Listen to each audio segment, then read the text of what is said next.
संगत जी, मैं नवनीत वर्मा आज करम सिंह जी का एक सत्संग जिसका नाम चार लावा है वो लेकर आपके सामने हाजिर हुआ हूँ। संगत जी, आप सत्संग तो सुनते हो पर हमारे चैनल को सब्सक्राइब नहीं करते।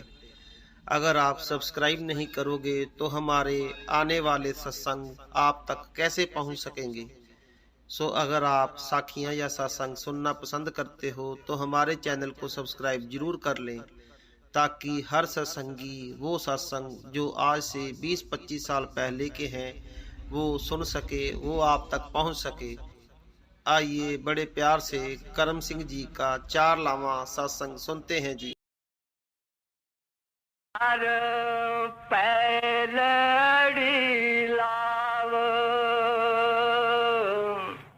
परविरते कर्म दृढ़ाया बलराम जियो बाणी ब्रह्म वेद धर्म दृढ़ो पापत जाया बलराम जियो। प्यारी साध संगत जी राधास, ये चौथी पातशाही श्री गुरु रामदास महाराज जी की बाणी है। इस शब्द के अंदर आप संत मत की तालीम के मुतलक आत्मा और परमात्मा के मिलाप का जिक्र बहुत अच्छी तरह खोल खोल के बयान कर रहे हैं। सब तो पहला सानू इस गल का पता लगना चाहिए है, लावा किनू कहते हैं, लाभ का मतलब की है।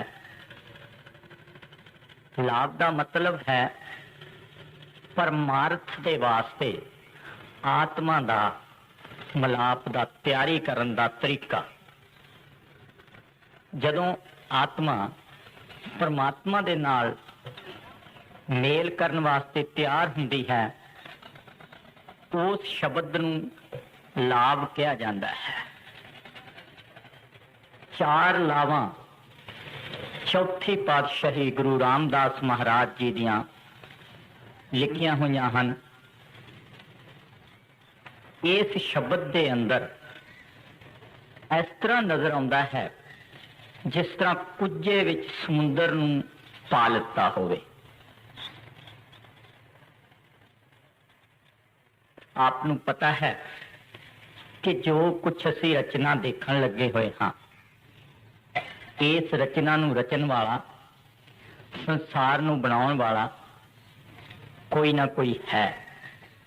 और है किथे?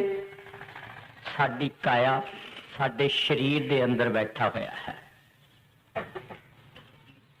महात्मा जदों निरत मंडल दे विच इस पृथ्वी दे उत्ते आके प्रचार करते हैं, वो कोई ना कोई निशाना रखते हैं, वो कोई ना कोई अपने अगे कहानी बना के उसनूं पेश करते हैं, उस दे बारे समझाते हैं।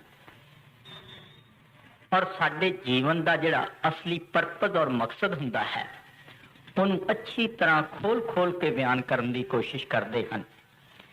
कई दफा ख्याल दे विच आउंदा है कि शायद जदों महात्मा ने अज तो 400-500 साल पहला ये बाणी उच्चारण की होवेगी, शायद उस वक्त ये दुनिया बहुत दुखी होवेगी, या ये संसार के जीव उस वक्त मालिक की भक्ति की तरफ तवज्जो नहीं रखते होंगे।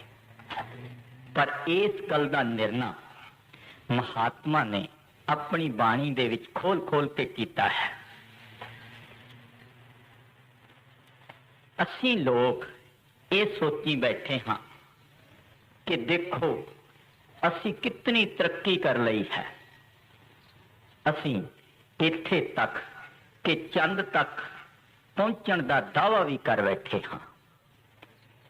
एटम बंब, चंगियां चंगियां चीज़ां, लड़ाई का समान देख लो, असी कितना तैयार कर बैठे हाँ। असी सोचते हाँ ਅਸੀਂ ਬਹੁਤ ਅਕਲਮੰਦ ਬਣ ਗਏ ਹਾਂ, ਅਸੀਂ ਅੱਗੇ ਵੱਧ ਗਏ ਹਾਂ, ਸਾਇੰਸ ਅੱਗੇ ਵੱਧ ਰਹੀ ਹੈ। ਪਰ ਕਦੇ ਇਹ ਸੋਚਿਆ ਹੈ, ਕੋਈ ਸਮਾਂ ਐਸਾ ਸੀ ਸਾਡੇ ਕੋਲ ਇੱਕ ਕੱਚਾ ਜਿਹਾ ਮਕਾਨ ਹੁੰਦਾ ਸੀ, ਉਸ ਦੇ ਅੰਦਰ ਸਾਡੀ ਨੂੰਹ, ਸਾਡਾ ਪੁੱਤਰ ਇੱਕ ਪਾਸੇ ਸੋਏ ਹੁੰਦੇ ਸੀ, ਇੱਕ ਪਾਸੇ ਸਾਡੀ ਧੀ, ਸਾਡੇ ਬੱਚੇ ਸੋਏ ਹੁੰਦੇ ਸੀ, ਇੱਕ ਪਾਸੇ ਮੀਆਂ ਬੀਵੀ ਦੋਨੋਂ ਸੋਏ ਹੁੰਦੇ ਸੀ, ਇੱਕ ਪਾਸੇ ਚੁੱਲ੍ਹਾ ਬਣਿਆ ਹੁੰਦਾ ਸੀ, ਇੱਕ ਪਾਸੇ 4 ਡੰਗਰ ਵੀ ਖੜੇ ਹੁੰਦੇ ਸੀ, ਔਰ ਉਸੇ ਦੇ ਵਿੱਚ ਅਸੀਂ ਰਾਤ ਨੂੰ ਗੁਜ਼ਾਰਾ ਕਰਦੇ ਸੀ। ਔਰ ਰਾਤ ਨੂੰ ਬਜ਼ੁਰਗ ਲੋਕ ਕੋਲ ਬੈਠ ਕੇ ਸਾਨੂੰ ਬੜੇ ਪਿਆਰ ਦੇ ਨਾਲ ਕਹਾਣੀਆਂ ਸੁਣਾਇਆ ਕਰਦੇ ਸੀ।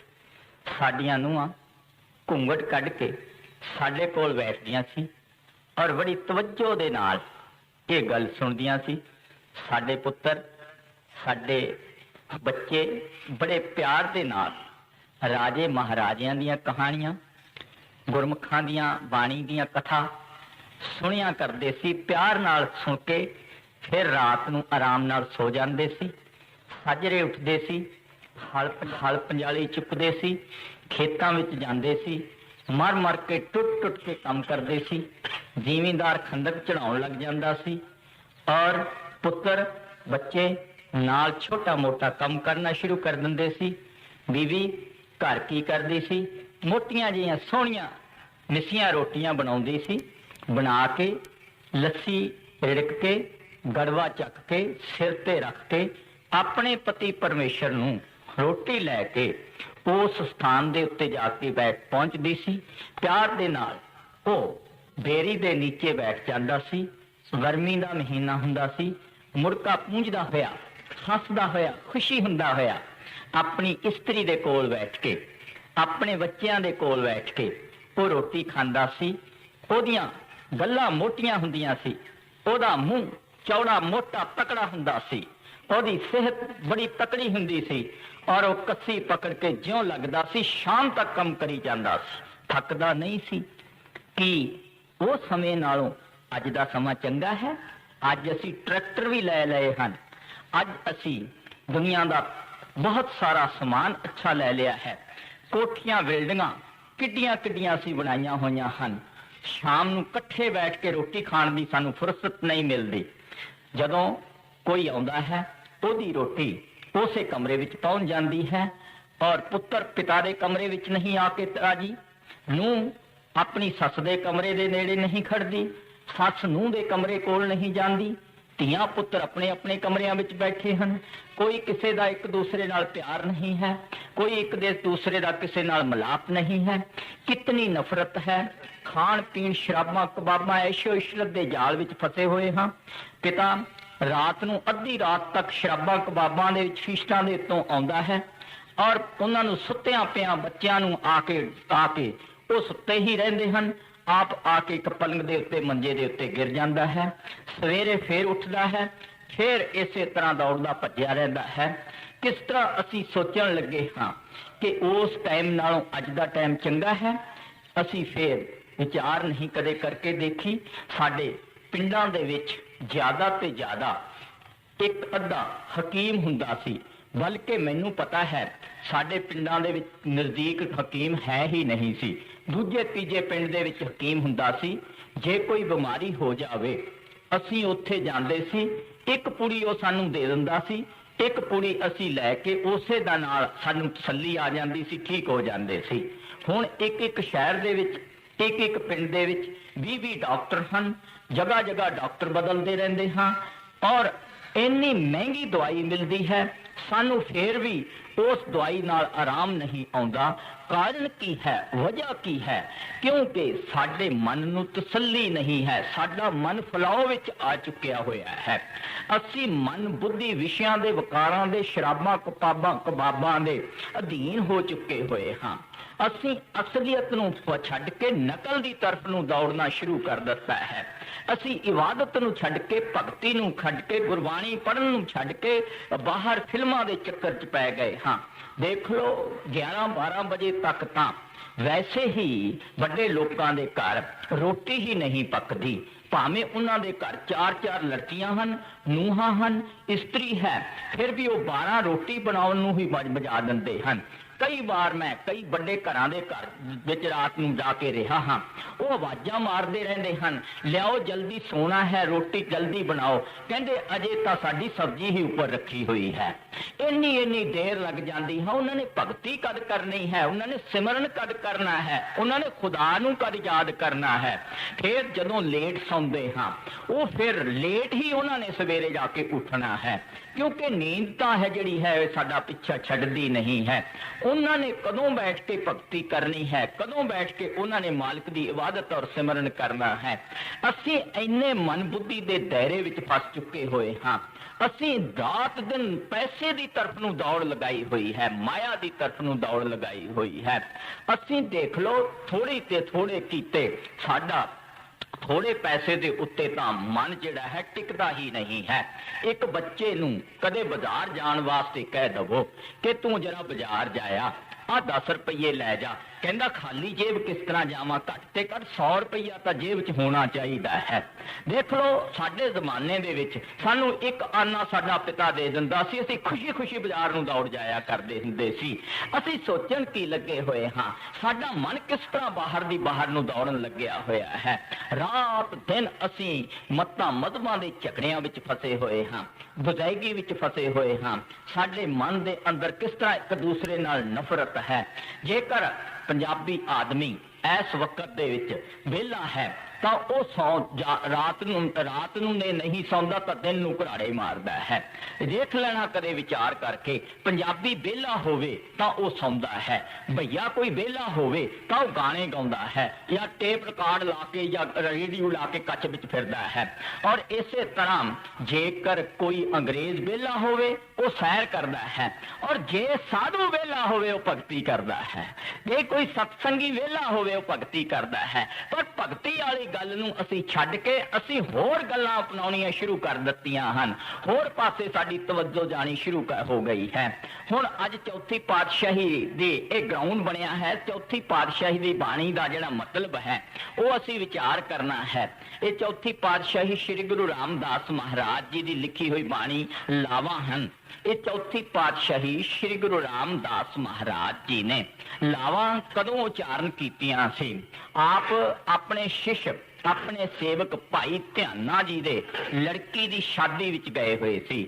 ਜਦੋਂ ਸ਼ਾਦੀ ਵਿੱਚ ਆਪ ਗਏ ਤਾਂ 4 ਦਿਨ ਬਰਾਤ ਰਹੀ। ਉੱਥੇ 4 ਬ੍ਰਾਹਮਣ ਪੰਡਤ ਜਿਹੜੇ ਸੀ ਉਹ ਇਕੱਠੇ ਹੋਏ ਸੀ। ਚਾਰੇ ਕਹਿੰਦੇ ਸੀ ਕਿ ਹਰ ਇੱਕ ਕਹਿੰਦਾ ਸੀ ਕਿ ਮੇਰਾ ਹੱਕ ਲਾਵਾਂ ਪੜਨ ਦਾ ਹੈ, ਦੂਸਰਾ ਕਹਿੰਦਾ ਸੀ ਮੇਰਾ ਹੈ। ਜਿਹੜਾ ਤਾਂ ਲੜਕੀ ਵਾਲਿਆਂ ਦਾ ਆਪਣਾ ਪੰਡਤ ਸੀ ਉਹ ਕਹਿੰਦਾ ਦੇਖੋ ਜੀ ਲੜਕੀ ਵਾਲਿਆਂ ਦਾ ਹੱਕ ਹੈ, ਮੈਂ ਲਾਵਾਂ ਪੜਾਂਗਾ। ਲੇਕਿਨ ਜਿਹੜਾ ਲੜਕੀ ਵਾਲਿਆਂ ਦੇ ਨਾਨਕਿਆਂ ਦਾ ਪੰਡਤ ਆਇਆ ਹੋਇਆ ਸੀ ਉਹ ਕਹਿੰਦਾ ਸੀ ਮੇਰਾ ਹੱਕ ਬਣਦਾ ਹੈ, ਅਸੀਂ ਮੰਡਾ ਬੰਨਣ ਆਏ ਹਾਂ, ਅਸੀਂ ਇਤਨਾ ਖਰਚ ਕੀਤਾ ਹੈ, ਇਹ ਮੈਨੂੰ ਨਾਲ ਲੈ ਕੇ ਆਏ ਹਨ, ਮੈਂ ਲਾਵਾਂ ਪੜਾਂਗਾ। ਕਿਉਂਕਿ ਪੈਸੇ ਬਹੁਤੇ ਬਣਦੇ ਸੀ, ਹਰ ਇੱਕ ਉਸ ਪਾਸੇ ਨੂੰ ਦੌੜਦਾ ਸੀ। ਜਿਹੜਾ ਤੀਸਰਾ ਪੰਡਤ ਸੀ ਉਹ ਕਹਿੰਦਾ ਸੀ ਨਹੀਂ, ਮੈਂ ਲੜਕੇ ਵਾਲਿਆਂ ਦਾ ਪੰਡਤ ਹਾਂ, ਲੜਕੇ ਵਾਲੇ ਮੈਨੂੰ ਨਾਲ ਲੈ ਕੇ ਆਏ ਹਨ ਔਰ ਅਸੀਂ ਬਰਾਤ ਤੇ ਚ ਆਏ ਹੋਏ ਹਾਂ, ਸਾਡਾ ਫਰਜ਼ ਬਣਦਾ ਹੈ ਮੈਂ ਲਾਵਾਂ ਪੜਾਂਗਾ। ਲੜਕੇ ਵਾਲਿਆਂ ਦੇ ਨਾਲ ਨਾਨਕਿਆਂ ਦਾ ਵੀ ਪੰਡਤ ਸੀ, ਉਹ ਕਹਿੰਦਾ ਸੀ ਨਾ ਜੀ ਸਭ ਕੁਝ ਮੇਰਾ ਹੱਕ ਹੈ, ਮੈਂ ਲਾਵਾਂ ਪੜਾਂਗਾ। 4 ਦਿਨ ਤੱਕ ਲਾਵਾਂ ਨਹੀਂ ਪੜੀਆਂ ਗਈਆਂ ਸੀ। ਇਸੇ ਝਗੜੇ ਦੇ ਵਿੱਚ ਬੜਾ ਟਾਈਮ ਗੁਜ਼ਰ ਗਿਆ ਔਰ ਉਸ ਵਕਤ ਭਾਈ ਧਿਆਨਾ ਜੀ ਨੇ ਆ ਕੇ ਚੌਥੀ ਪਾਤਸ਼ਾਹੀ ਗੁਰੂ ਰਾਮਦਾਸ ਮਹਾਰਾਜ ਜੀ ਦੇ ਚਰਨਾਂ ਦੇ ਵਿੱਚ ਅਰਜ਼ ਕੀਤੀ, ਸੱਚੇ ਪਾਤਸ਼ਾਹ ਗਰੀਬ ਬੰਦਾ ਹਾਂ, ਦਿਨ ਬਹੁਤੇ ਗੁਜ਼ਰਦੇ ਜਾਂਦੇ ਹਨ, ਬਰਾਤ ਦੀ ਇੰਨੀ ਸੇਵਾ ਮੈਂ ਕਰ ਨਹੀਂ ਸਕਦਾ, ਇਹ ਝਗੜਾ ਪਿਆ ਹੋਇਆ ਹੈ, ਕਿਰਪਾ ਕਰੋ ਇਸ ਝਗੜੇ ਨੂੰ ਨਿਬੇੜੋ। ਚੌਥੀ ਪਾਤਸ਼ਾਹੀ ਗੁਰੂ ਰਾਮਦਾਸ ਮਹਾਰਾਜ ਜੀ ਨੇ ਵਜਦ ਵਿੱਚ ਆ ਗਏ। ਵਜਦ ਜਿਹੜਾ ਹੈ, ਵਜਦ ਦਾ ਮਤਲਬ ਫਾਰਸੀ ਦਾ ਲਫ਼ਜ਼ ਹੈ, ਵਜਦ ਦੇ ਵਿੱਚ ਆਉਣਾ, ਵਿਰਾਗ ਦੇ ਵਿੱਚ ਆਉਣਾ ਜਾਂ ਸਰੂਰ ਦੇ ਵਿੱਚ ਆਉਣਾ। ਵਜਦ ਵਿੱਚ ਆ ਕੇ ਆਪ ਨੇ ਇਹ ਲਾਵਾਂ ਉਚਾਰਨ ਕੀਤੀਆਂ, ਆਪ ਨੇ ਇਹ ਲਾਵਾਂ ਚਾਰ ਲਿਖੀਆਂ ਔਰ ਬੜੇ ਪਿਆਰ ਦੇ ਨਾਲ ਸਮਝਾਇਆ ਕਿ ਆਤਮਾ ਔਰ ਪਰਮਾਤਮਾ ਦਾ ਕੀ ਰਿਸ਼ਤਾ ਹੈ, ਅਸੀਂ ਪਰਮਾਤਮਾ ਨੂੰ ਕਿਸ ਤਰ੍ਹਾਂ ਮਿਲ ਸਕਦੇ ਹਾਂ, ਸਾਡੀ ਆਤਮਾ ਪਰਮਾਤਮਾ ਤੋਂ ਵਿਛੜ ਕੇ ਕਿੰਨੇ ਦੁੱਖ ਦੇ ਵਿੱਚ ਪਈ ਹੋਈ ਹੈ। ਆਪ ਨੇ ਸ਼ੁਰੂ ਕੀਤਾ ਹੈ, ਹਰ ਪਹਿਲੜੀ ਲਾਭ ਪਰਵਿਰਤੀ ਕਰਮ ਦ੍ਰਿੜਾਇਆ ਵੱਲ ਰਾਮ ਜੀਓ। ਕਿੱਡਾ ਸੁੰਦਰ ਉਪਦੇਸ਼ ਹੈ। ਪਹਿਲੀ ਲਾਭ ਜਿਹੜੀ ਹੈ, ਪਰਮਾਰਥ ਦਾ ਪਹਿਲਾ ਕਿਹੜਾ ਗੇੜਾ ਹੈ, ਆਪ ਨੂੰ ਪਤਾ ਹੈ। ਜਦੋਂ ਲੜਕੀ ਔਰ ਲੜਕੇ ਨੂੰ ਲਿਆ ਕੇ ਦਰਬਾਰ ਸਾਹਿਬ ਦੇ ਅੱਗੇ ਬਿਠਾ ਦਿੰਦੇ ਹਨ, ਉਸ ਵਕਤ ਲੜਕੀ ਜਿਹੜੀ ਹੈ ਉਸ ਦੇ ਮੂੰਹ ਦੇ ਉੱਤੇ ਕੱਪੜਾ ਬੰਨਿਆ ਹੁੰਦਾ ਹੈ ਉੱਪਰ, ਬਲਕਿ ਪੁਰਾਣੇ ਜ਼ਮਾਨੇ ਦੇ ਲੋਕਾਂ ਨੂੰ ਪਤਾ ਹੈ ਲੜਕੀਆਂ ਦੇ ਮੂੰਹ ਦੇ ਅੱਗੇ ਇੱਕ ਗੱਤਾ ਵੀ ਬੰਨ੍ਹ ਦਿਆ ਕਰਦੇ ਸੀ ਤਾਂ ਕਿ ਕਿਸੇ ਨੂੰ ਇਸ ਦਾ ਮੂੰਹ ਨਾ ਦਿਖੇ ਔਰ ਇਹ ਲੜਕੀ ਆਪਣੇ ਬਰਾਤ ਦੇ ਕਿਸੇ ਬੰਦੇ ਨੂੰ ਵੀ ਨਾ ਦੇਖ ਸਕੇ। ਜਦੋਂ ਬਰਾਤ ਘਰ ਵਿੱਚ ਆ ਜਾਂਦੀ ਸੀ, 4 ਲੜਕੀਆਂ 5 ਲੜਕੀਆਂ ਦਾ ਪਹਿਰਾ ਉਸ ਦੇ ਨਾਲ ਲੱਗ ਜਾਂਦਾ ਸੀ ਕਿ ਇਸ ਨੂੰ ਬਰਾਤ ਦੇਖਣ ਵਾਸਤੇ ਬਾਹਰ ਨਹੀਂ ਨਿਕਲਣ ਦੇਣਾ, ਇਸ ਨੂੰ ਇਸ ਕਮਰੇ ਦੇ ਵਿੱਚ ਬਿਠਾ ਕੇ ਰੱਖਣਾ ਹੈ। ਕਿਉਂ? ਕਿਤੇ ਆਪਣੇ ਪਤੀ ਦੇ ਸਰੂਪ ਨੂੰ ਨਾ ਦੇਖ ਲਵੇ, ਐਸਾ ਨਾ ਹੋ ਕਿ ਇਸ ਸਰੂਪ ਦੇ ਨਾਲ ਇਹਦੇ ਅੰਦਰ ਕਾਮਨਾ ਪੈਦਾ ਹੋ ਜਾਵੇ, ਕਿਉਂਕਿ ਅਜੇ 11 ਸਾਲ ਤੱਕ ਤਾਂ ਇਸ ਦਾ ਮੁਕਲਾਵਾ ਕਰਨਾ ਹੈ। ਇਹਨੇ ਤੈਨੂੰ ਬਿਲਕੁਲ ਨਗਨ ਕਰਕੇ ਸਹਿਜ ਅਵਸਥਾ ਦੇ ਵਿੱਚ ਭੇਜ ਦਿੱਤਾ ਜਾਵੇਗਾ। ਉਦੋਂ ਜਾ ਕੇ ਇਹ ਆਤਮਾ ਆਜ਼ਾਦ ਹੋ ਜਾਂਦੀ ਹੈ, ਆਪਣੇ ਮਾਲਕ ਦੇ ਦੇਸ਼ ਪਹੁੰਚ ਜਾਂਦੀ ਹੈ ਔਰ 84 ਦੇ ਜੇਲ੍ਹ ਖਾਨੇ ਤੋਂ ਸਦਾ ਵਾਸਤੇ ਨਿਕਲ ਜਾਂਦੀ ਹੈ। ਇਸ ਤਰ੍ਹਾਂ ਹੁਣ ਪਹਿਲੀ ਲਾਭ ਸ਼ੁਰੂ ਹੋਈ ਹੈ। ਆਪਨੇ ਕਿਹਾ ਹੈ ਹਰ ਪਹਿਲੜੀ ਲਾਭ ਪਰਵਿਰਤੀ, ਕਿ ਇੱਕ ਜਗ੍ਹਾ ਤੋਂ ਆਪਣੇ ਧਿਆਨ ਨੂੰ ਤੋੜ ਕੇ ਦੂਸਰੀ ਜਗ੍ਹਾ ਦੇ ਉੱਤੇ ਲਿਜਾ ਕੇ ਲਾਉਣਾ ਹੈ। ਆਤਮਾ ਜਿਹੜੀ ਹੈ ਇਹ ਸੰਸਾਰ ਦੇ ਅੰਦਰ, ਪਹਿਲਾਂ ਮੈਂ ਗਰਾਊਂਡ ਬਣਾ ਕੇ ਅਰਜ਼ ਕਰ ਚੁੱਕਿਆ ਹਾਂ, ਇਹਨਾਂ ਚੀਜ਼ਾਂ ਦੇ ਨਾਲ ਉਲਝ ਚੁੱਕੀ ਹੋਈ ਹੈ। ਮਜ਼ਹਬਾਂ ਨਾਲ, ਧੀਆਂ ਪੁੱਤਰਾਂ ਨਾਲ, ਯਾਰਾਂ ਦੋਸਤਾਂ ਨਾਲ, ਜਾਇਦਾਦਾਂ ਨਾਲ, ਦੁਨੀਆ ਦੇ ਸਮਾਨਾਂ ਨਾਲ ਇਹ ਆਤਮਾ ਸਾਡੀ ਇਹਨਾਂ ਨਾਲ ਬੰਨੀ ਪਈ ਹੈ, ਮਨ ਦੇ ਅਧੀਨ ਹੈ। ਹੁਣ ਇਸ ਆਤਮਾ ਨੇ ਆਜ਼ਾਦ ਹੋਣਾ ਹੈ, ਇੱਕ ਪਾਸਿਓਂ ਧਿਆਨ ਨੂੰ ਤੋੜ ਕੇ ਉਸ ਪਤੀ ਪਰਮੇਸ਼ਰ ਦੀ ਤਰਫ ਲਾਉਣਾ ਹੈ। ਹਰ ਪਹਿਲੜੀ ਲਾਭ ਪਰਵਿਰਤੀ ਕਰਮ ਦ੍ਰਿੜਾਇਆ ਬਲ ਰਾਮ ਜੀਓ, ਇਹ ਪਹਿਲਾ ਕਰਮ ਹੈ, ਅਸੀਂ ਇਸ ਪਾਸੇ ਨੂੰ ਚੱਲਣਾ ਹੈ। ਹੁਣ ਗੁਰੂ ਸਾਹਿਬ ਕਹਿੰਦੇ ਹਨ, ਆਪ ਕਹਿੰਦੇ ਹਨ ਬਾਣੀ ਬ੍ਰਹਮਾ ਵੇਦ ਧਰਮ ਦ੍ਰਿੜੋ, ਕਹਿੰਦੇ ਹਨ ਕਿ ਸਾਰੇ ਗ੍ਰੰਥਾਂ ਪੋਥੀਆਂ ਦਾ ਤੱਤ ਹੈ ਕਿ ਸਾਰੇ ਇਹ ਕਹਿੰਦੇ ਹਨ ਧਰਮ ਦ੍ਰਿੜੋ ਪਾਪ ਤਜਾਇਆ ਬਲ ਰਾਮ ਜੀਓ।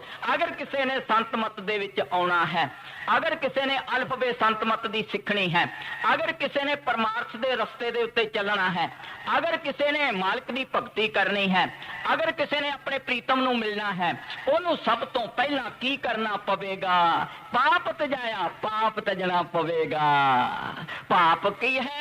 ਪਾਪ ਕਰਨਾ ਕੀ ਹੈ? ਜੋ ਕੁਝ ਅਸੀਂ ਦੁਨੀਆ ਦੇ ਕਰਮ ਕਰਦੇ ਹਾਂ, ਚੰਗੇ ਭੈੜੇ ਮੰਦੇ ਕਰਦੇ ਹਾਂ, ਇਸ ਨੂੰ ਪਾਪ ਕਹਿੰਦੇ ਹਨ। ਇਹਨਾਂ ਵਿੱਚੋਂ ਨਿਕਲ ਕੇ ਕੀ ਕਰਨਾ ਪਵੇਗਾ? ਸਵਾਮੀ ਜੀ ਮਹਾਰਾਜ ਕਹਿੰਦੇ ਕੋਮਲ ਚਿੱਤ ਦਿਆਵਨ ਧਾਰੋ परमार्थ का खोज लगाना, इंद्री थान विषय को त्यागो, सुरत शब्द में नित लगाना। नित सुरत नूं शब्द दे नाल जोड़ना, रात नूं सुरत नूं शब्द दे नाल जोड़ना, सवेरे सुरत नूं शब्द दे नाल जोड़ना, चलदे फिरदे सुरत नूं शब्द दे नाल जोड़ना। किसे पहरावे दी जरूरत नहीं, किसे दिखावे दी जरूरत नहीं है। मता मत दे विच ख्याल होवे कि किसे पहरावे पहनण नाल या किसे दिखावे दे नाल मालिक मिल जावेगा या उपरले भेख नाल मालिक मिल जावेगा, ਇਹਦੇ ਨਾਲ ਬਿਲਕੁਲ ਕੋਈ ਮਤਲਬ ਨਹੀਂ ਹੈ। ਆਤਮਾ ਦਾ ਪਰਮਾਤਮਾ ਨਾਲ ਅਟੈਚਮੈਂਟ ਹੋਣ ਦਾ ਇੱਕੋ ਇੱਕ ਤਰੀਕਾ ਹੈ, ਗੁਰ ਮਿਲੀਏ ਖਸਮ ਪਛਾਣੀਏ ਕੋ ਨਾਨਕ ਮੋਖ ਦੁਆਰ। ਗੁਰਮੁਖਾਂ ਦੀ ਸੰਗਤ ਦੇ ਵਿੱਚ ਜਾ ਕੇ ਉਹਨਾਂ ਦੇ ਲਫ਼ਜ਼ ਨੂੰ, ਉਹਨਾਂ ਦੇ ਮੁਖਾਰਬਿੰਦ ਤੋਂ ਨਿਕਲੀ ਹੋਈ ਇੱਕ ਤੁਕ ਨੂੰ ਪਕੜ ਕੇ ਲਿਆ ਕੇ ਇਸ ਪੁਆਇੰਟ ਦੇ ਉੱਤੇ ਟਿਕਾਉਣਾ ਸ਼ੁਰੂ ਕਰ ਦੇਣਾ।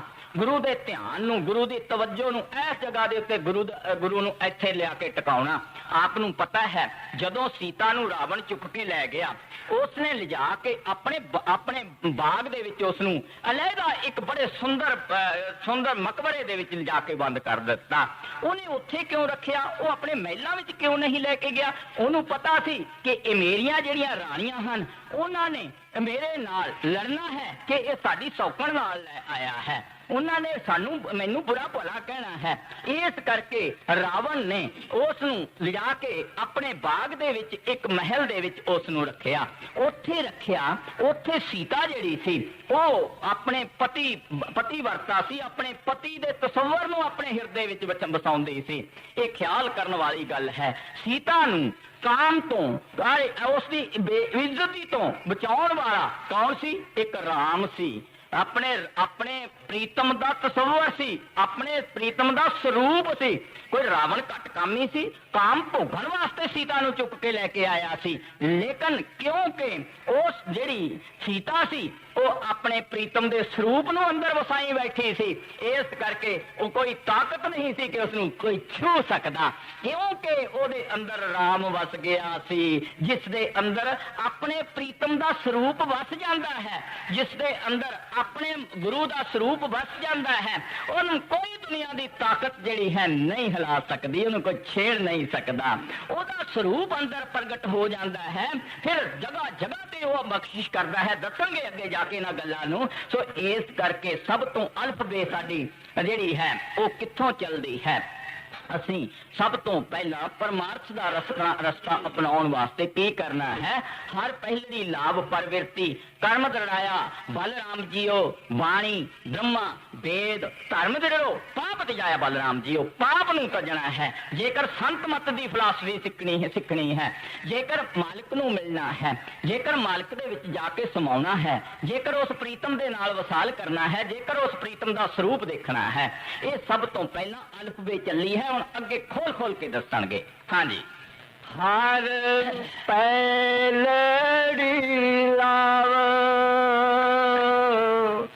ਪਰਵਿਰਤੀ ਕਰਮ ਦ੍ਰਿੜਾਇਆ ਬਲਰਾਮ ਜੀਓ ਬਾਣੀ ਬ੍ਰਹਮਾ ਵੇਦ ਧਰਮ ਦ੍ਰਿੜੋ ਪਾਪ ਤਜਾਇਆ ਬਲਰਾਮ ਜੀਓ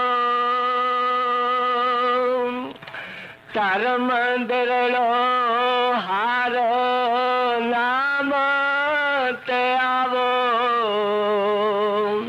ਸਿਮਰਤ ਨਾਮ ਦ੍ਰਿੜਾਇਆ ਸਤ ਗੁਰ ਪੂਰਾ ਸਭ ਕਿਲ ਵੇਖ ਪਾਪ ਗਵਾਇਆ। ਚੌਥੇ ਪਾਤਸ਼ਾਹ ਗੁਰੂ ਰਾਮਦਾਸ ਮਹਾਰਾਜ ਜੀ ਬੜਾ ਉੱਚਾ ਸੰਦੇਸ਼ ਦਿੰਦੇ ਹਨ। ਆਪ ਕਹਿੰਦੇ ਹਨ ਧਰਮ ਦ੍ਰਿੜੋ ਹਰ ਨਾਮ ਤੇ ਆਵੋ। ਕਹਿੰਦੇ ਹਨ ਸਾਡਾ ਧਰਮ ਕੀ ਹੈ? ਨਾਮ ਨੂੰ ਪਕੜਨਾ, ਇਨਸਾਨੀਅਤ ਦੇ ਵਿੱਚ ਆ ਜਾਣਾ। ਜਦ ਤੱਕ ਅਸੀਂ ਇਨਸਾਨੀਅਤ ਦੇ ਵਿੱਚ ਨਹੀਂ ਆਉਂਦੇ, ਇਨਸਾਨ ਨਹੀਂ ਬਣਦੇ, ਅੱਛਾ ਸਾਡਾ ਕੋਈ ਧਰਮ ਨਹੀਂ ਹੈ। ਧਰਮ ਜਿਹੜਾ ਹੈ ਉਹ ਤੋਂ ਪਤਾ ਲੱਗਦਾ ਹੈ ਜਦੋਂ ਕੋਈ ਆਦਮੀ ਨੂੰ ਉਸ ਦੇ ਤੇ ਮੁਸੀਬਤ ਪੈ ਜਾਵੇ, ਉਸ ਦੇ ਨੂੰ ਕੋਈ ਚੱਕਰ ਪੈ ਜਾਵੇ, ਫਿਰ ਉਸ ਨੂੰ ਪਤਾ ਲੱਗਦਾ ਹੈ ਕਿ ਇਹ ਕਿੱਡਾ ਕੁ ਧਰਮੀ ਹੈ। ਦਿਖਾਵੇ ਦਾ ਧਰਮ ਕੋਈ ਨਹੀਂ ਹੈ, ਦਿਖਾਵੇ ਨਾਲ ਕੋਈ ਮਤਲਬ ਨਹੀਂ ਹੈ। ਅਸੀਂ ਧਰਮ ਨੂੰ ਦ੍ਰਿੜਨਾ ਹੈ, ਪੱਕਾ ਕਰਨਾ ਹੈ, ਅੰਦਰ ਵਸਾਉਣਾ ਹੈ, ਇਨਸਾਨ ਬਣਨਾ ਹੈ। ਇਨਸਾਨ ਬਣਨ ਵਾਸਤੇ ਸਾਨੂੰ ਕੀ ਕਰਨਾ ਪਵੇਗਾ? ਕਹਿੰਦੇ ਸਤਿਗੁਰ ਗੁਰ ਪੂਰਾ ਰਾਧੋ, ਕਿਸੇ ਪੂਰੇ ਗੁਰੂ ਦੀ ਸੰਗਤ ਦੇ ਵਿੱਚ ਜਾਣਾ ਪਵੇਗਾ।